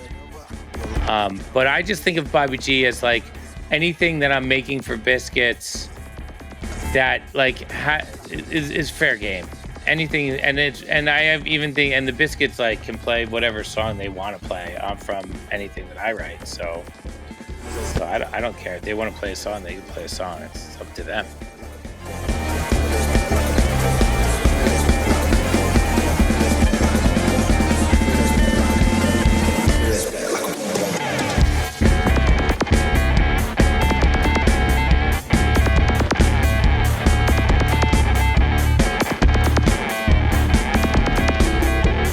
And the lasers were like killing it at this point, right? This was like super laser moment, you know? I think Herm had a conversation with himself after this show that was like, I think I overdid it. You know what I mean? That was the look on his face after the show. Was like, I think I overdid it. No such thing. I know, that's what I said. I was like, I'm glad to hear that. I think it's what I said. That's what it should be. This is the kind of space for that. I mean, there were drones. There were like laser drones above the band at one point in time. Like, it was a visual extravaganza. So we haven't even talked about the actual eclipse. Did you watch? Were you in the totality still by the time the event happened? Well, we left that night. We went back to the hotel because we had flights the next day. But Dane, our tour manager, had worked out that we would leave at half an hour after the eclipse was in the schedule on the way home. I don't know how Dane does that, how he gets the airplane to leave after the eclipse. But he somehow called the airline and got them to put us on a flight that was 45 minutes after the eclipse happened. So we went to Steve, the promoter's place. Steve is the owner of the Empire Room in downtown Texas. Oh, Steve's that guy from Penn. Yeah. I went over to his place, and he was having like a hippie seance in the living room or something like that. I don't know what it was. It was a bunch of people like super hippied out who had just gotten kicked out of the festival or something. But we were coming from our hotels. We slept that night. But these people had just gotten freshly kicked out of the festival. And I think they were going to Steve's to like decompress or like still have a festival moment or something like that. So me and Aaron are outside looking with the guy who's driving us, right? Just the three of us. And we're looking at the eclipse with the glasses on and everything. And then I go in and be like, what are you guys doing? We're looking at the eclipse out here. And they're like, oh man, it's cool. It's cool. They're like listening to some song and they're like dancing in the middle of the living room. It's so funny. And they were just like having their hippie moment. And but no interest in the eclipse inside of this hippie moment. Like, you would think the eclipse would be a little higher on the priority list, but today's hippies don't give a shit about astrology anymore. You know, it used to be the age of Aquarius was a whole talking point. Now you can't even go there. Nobody even cares.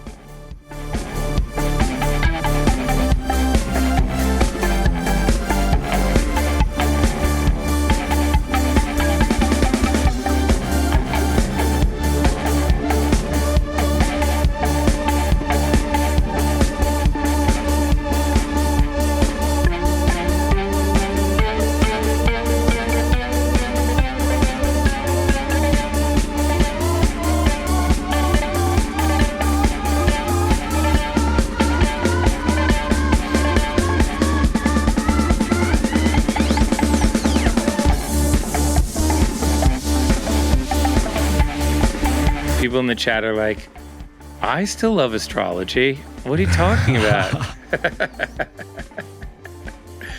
No, you don't.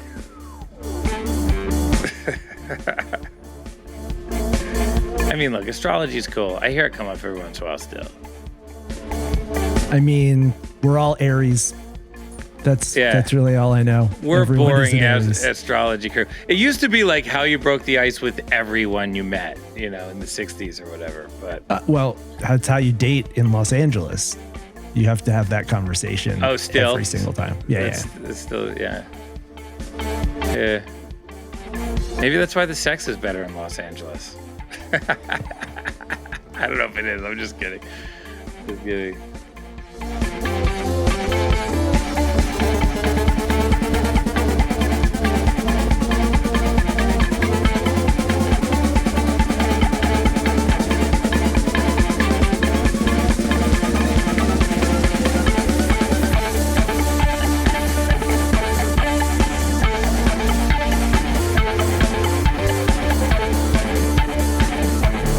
And now the crowd is just like rocking out. Yeah.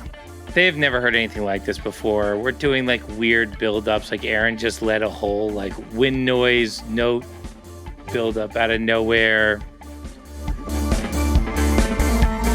Now it's like techno layup central right now. We're just running the ball. We're just running the ball well.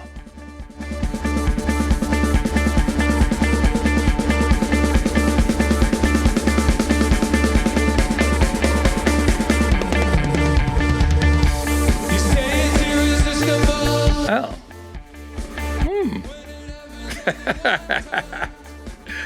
All right, cool. It feels like this song was written for this moment. Yeah. Right? From Cap Theater in October, fast forward 6 months, 40,000 people in a field in Texas, drones overhead, Herm's pushing every button at the same time. Yeah. I don't know what this song was written for. This song's crazy.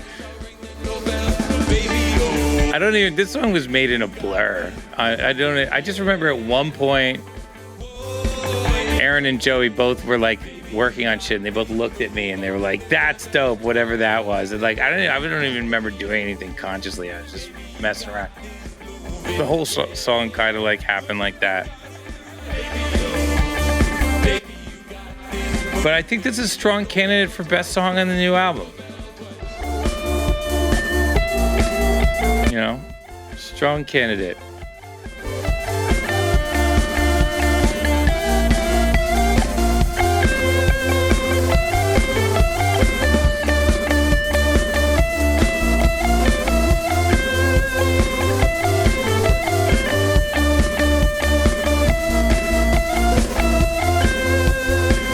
The other day you said that a lyric had been settled.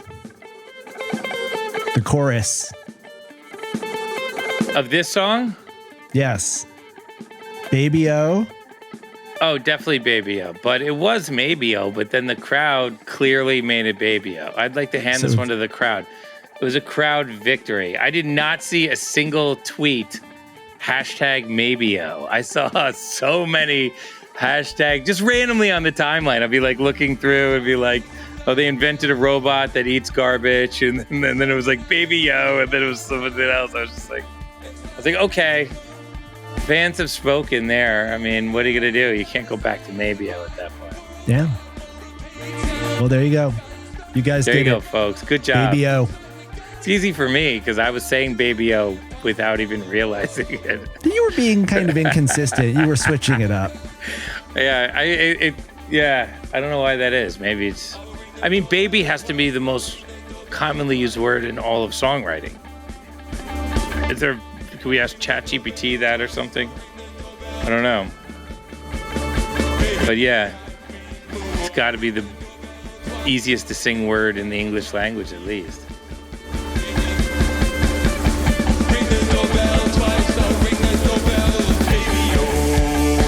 There you go.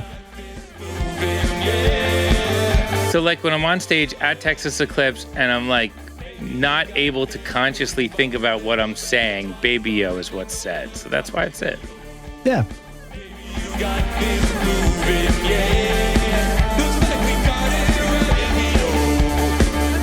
Baby, you got things moving.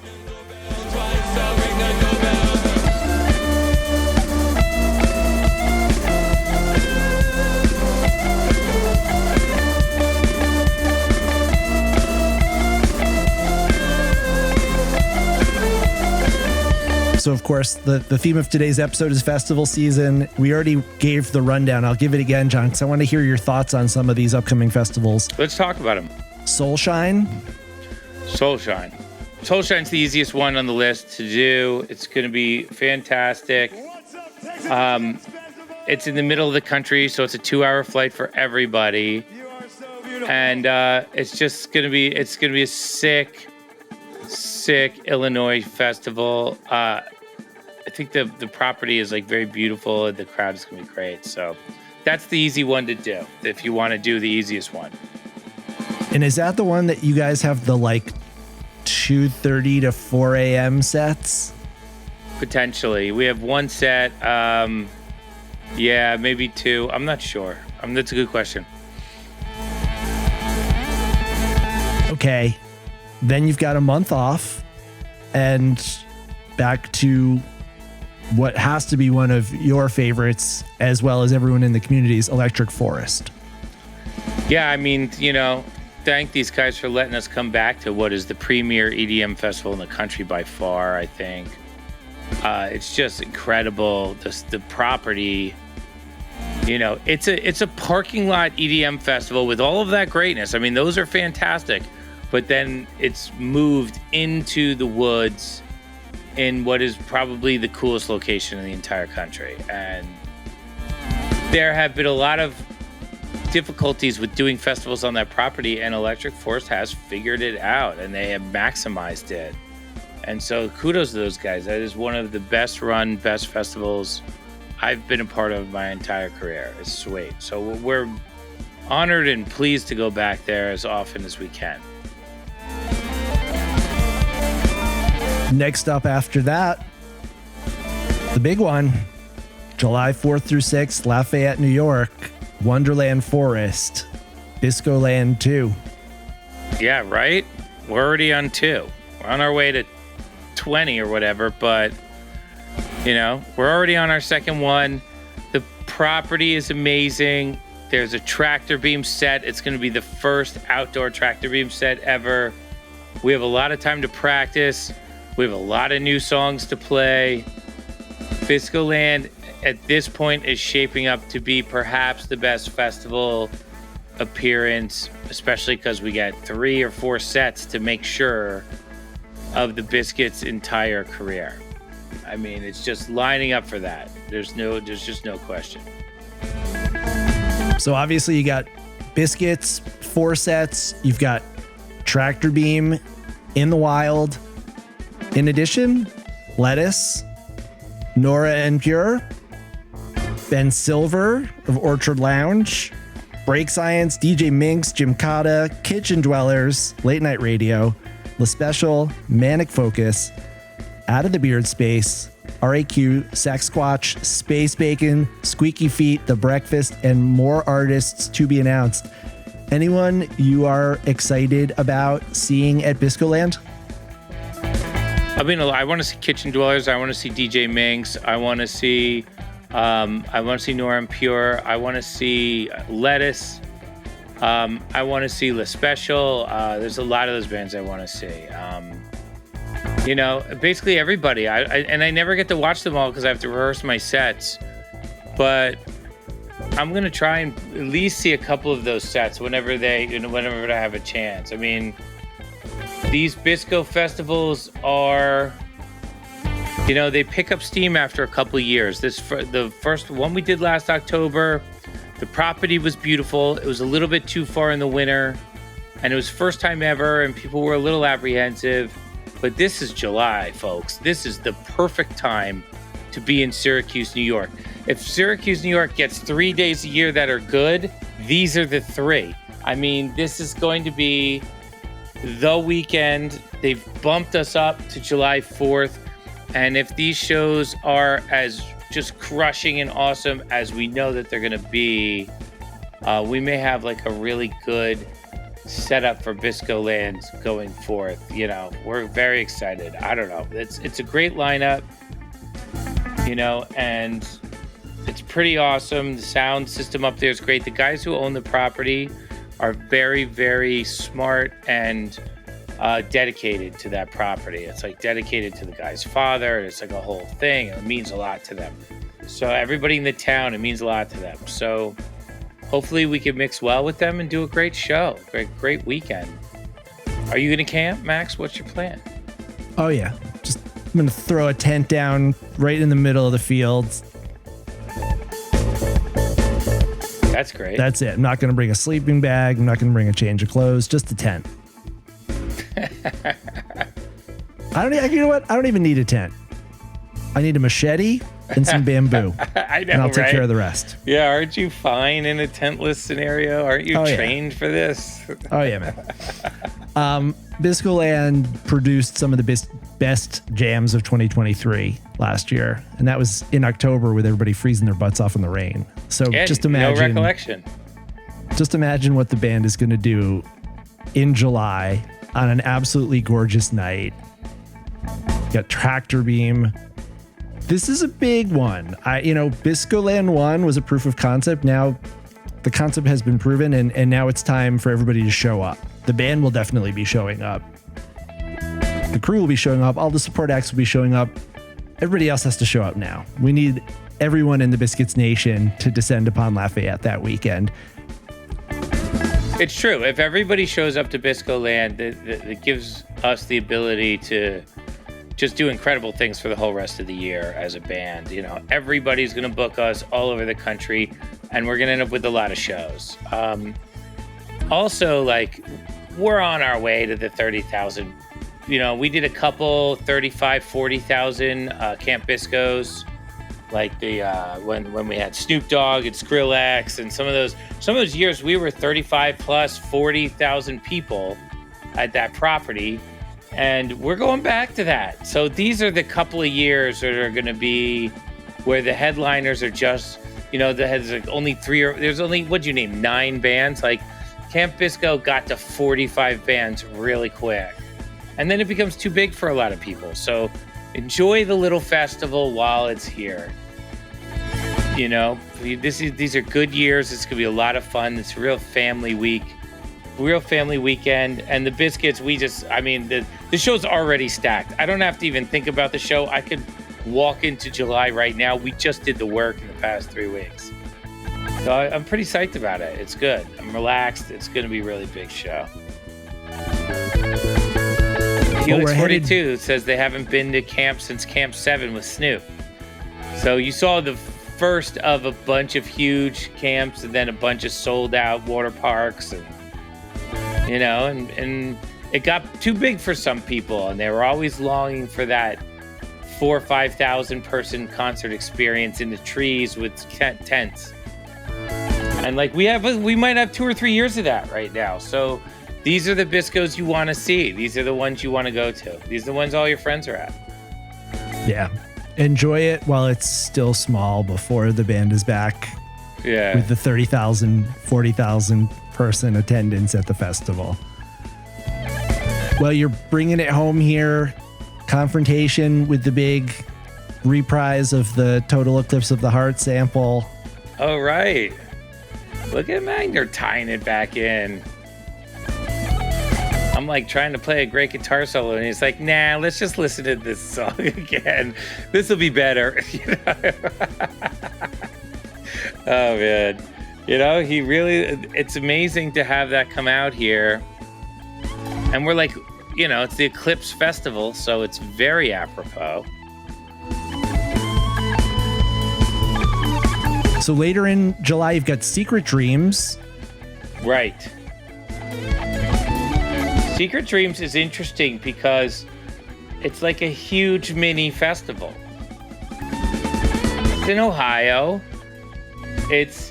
We have a bunch of sets. I think we have 2 sets maybe. And there's a lot of Secret Dreams is kind of like if Camp Bisco kept going, what it would be if we moved it to Ohio. It has very much a vibe like that. And I think that's why they gave us an extra set. I think we're gonna fit in really well. And it's gonna be a lot of people who, if you want to be around people who are haven't seen the Biscuits and are getting their heads exploded by the Biscuits, that might be the festival to go to. From there straight to Great Southern. This one is, we play really well in Long Island out there. We did the Long Island shows. We just made a new song out of one of those Long Island jams literally 2 days ago. The band plays great in Long Island because, Mark's got his beach place he likes to hang out at. It gets him in the right headspace. We have a lot of friends out there. So it feels like a real celebration. I think this is just going to be some great Biscuits, just front to back. We're just going to crush that show. And I botched the name of the festival. It's the Great South Bay Music Festival in Patchogue, New York. That's right. That's right. Elements Music and Arts Festival in Long Pond, Pennsylvania. And then you close out the summer weekend at the Cave in Murfreesboro, Illinois. That looks pretty cool. A little tiny venue tucked into rural Illinois, right out on the mouth of a cave. Looks to be a very intimate, interesting environment for the band to be playing. Well, here we are back in Illinois. The Illinois thing is happening. There's a lot of, I'm interested to see what the Cave is. I think I've seen video of that venue. I think they had a gathering of the Juggalos like 10 years ago or something. And so I'm wondering if it's the same venue. And the Illinois people are going to have a really big Biscuit show in May. So we're going to see how that carries over a couple months later. And I think it's going to be, we had a summer camp recently. So we have something building in the Illinois scene. And I think this is going to be the weekend of the Cave is going to be, kind of the culmination of it. Plus all the new songs will be in at that point. I assume that the new songs are going to be sprinkled over most of these festivals and be freshies. And then by the time we get to weekend at the Cave, it might be a situation where we're like the Texas Eclipse was. A lot of the songs that were new on this tour, weekend at the Cave might be your chance to see maybe all the new songs in one set or something like that. Yeah. And guys, we skipped over a lot of dates. The band's got a northeastern run in between Bisco Land and Secret Dreams. It's going to take them from Delaware to Atlantic City to the National at Richmond, Wilmington, North Carolina, back to the Windjammer, Isle of Palm, South Carolina. And then, of course, finishing out the summer with some really exciting venues. Dillon Amphitheater, Mishawaka, 2 nights. Sold out already. A quick stop in Salt Lake City, which I think is that happening? I think that's the first time you're playing in Utah, Salt Lake City, at least since 2001. And then back to the venue that everyone who attended last year said this was the greatest outdoor Biscuits experience, Pine Creek Lodge. There it is. We're ending the whole thing at Pine Creek. Oh, well, unless you have some more plans to announce some more dates, but right now, Pine Creek on September 13th, 14th, and 15th. Those are the last announced dates for the summer. Oh my God, people. Oh my God. What a great run. I mean, there's not a dull moment in there. No. I mean, Dillon's going to be massive. The whole state of Colorado is going to come out. And then Pine Creek is going to be incredible. And Pine Creek's not that big. Like, Pine Creek is a tiny little place in the middle of nowhere and potentially could sell out. I would not be surprised with the tractor beam on there if Pine Creek did sell out randomly. I think Dillon's that's a tough sellout, but it's not as big as Red Rocks. We've definitely done sellout of Dillon Amphitheater numbers in Colorado multiple times. I mean, we did it at First Bank. We also did it at Red Rocks. So there's some options there. I don't know what y'all are going to go to. I don't know what fits your schedule, but there's a lot of shows there. And I don't know. It's going to be a great summer. I mean, I don't think we've ever hit the summer with 5 songs we've never played before, plus 4 songs that are essentially brand new, plus an album that dropped 6 weeks ago full of other songs. We've never hit a tour with this much material, plus all the jam ideas and everything. It's pretty wild. Well, guys, a lot to look forward to. John and I are going to wrap things up here.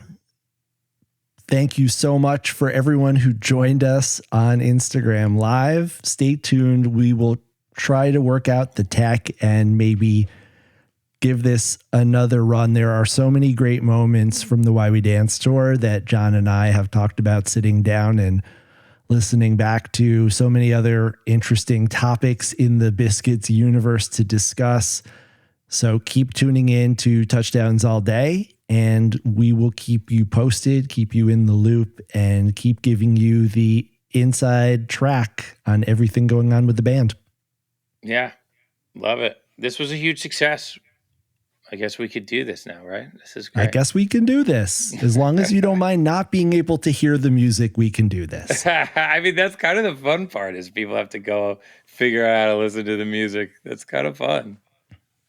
Well, John, I'm going to stop the recording, but I need you to keep your browser open so that I can get this down. I'm going to say goodbye to everyone on Instagram. We'll see you guys online. We'll see you at a show, and hopefully we'll see you leaving a review, leaving us a 5-star rating on iTunes or Spotify, sharing an episode with a friend, using the hashtag touchdowns all day on all of your social media, interacting on the Facebook page at TDADbaby on X, touchdowns all day on Instagram, Barber Shreds on Instagram and X, FY Maxwell on Instagram and X, and of course, discobiscuits.com/shows for all the latest tour dates. And while you're at it, 424-666-SIYD if you want to leave us a message on the Touchdowns All Day hotline. On behalf of John Barber, everyone else in the Touchdowns All Day family, I'm Max Dawson saying see you next time, guys. Or mass communicating.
Osiris.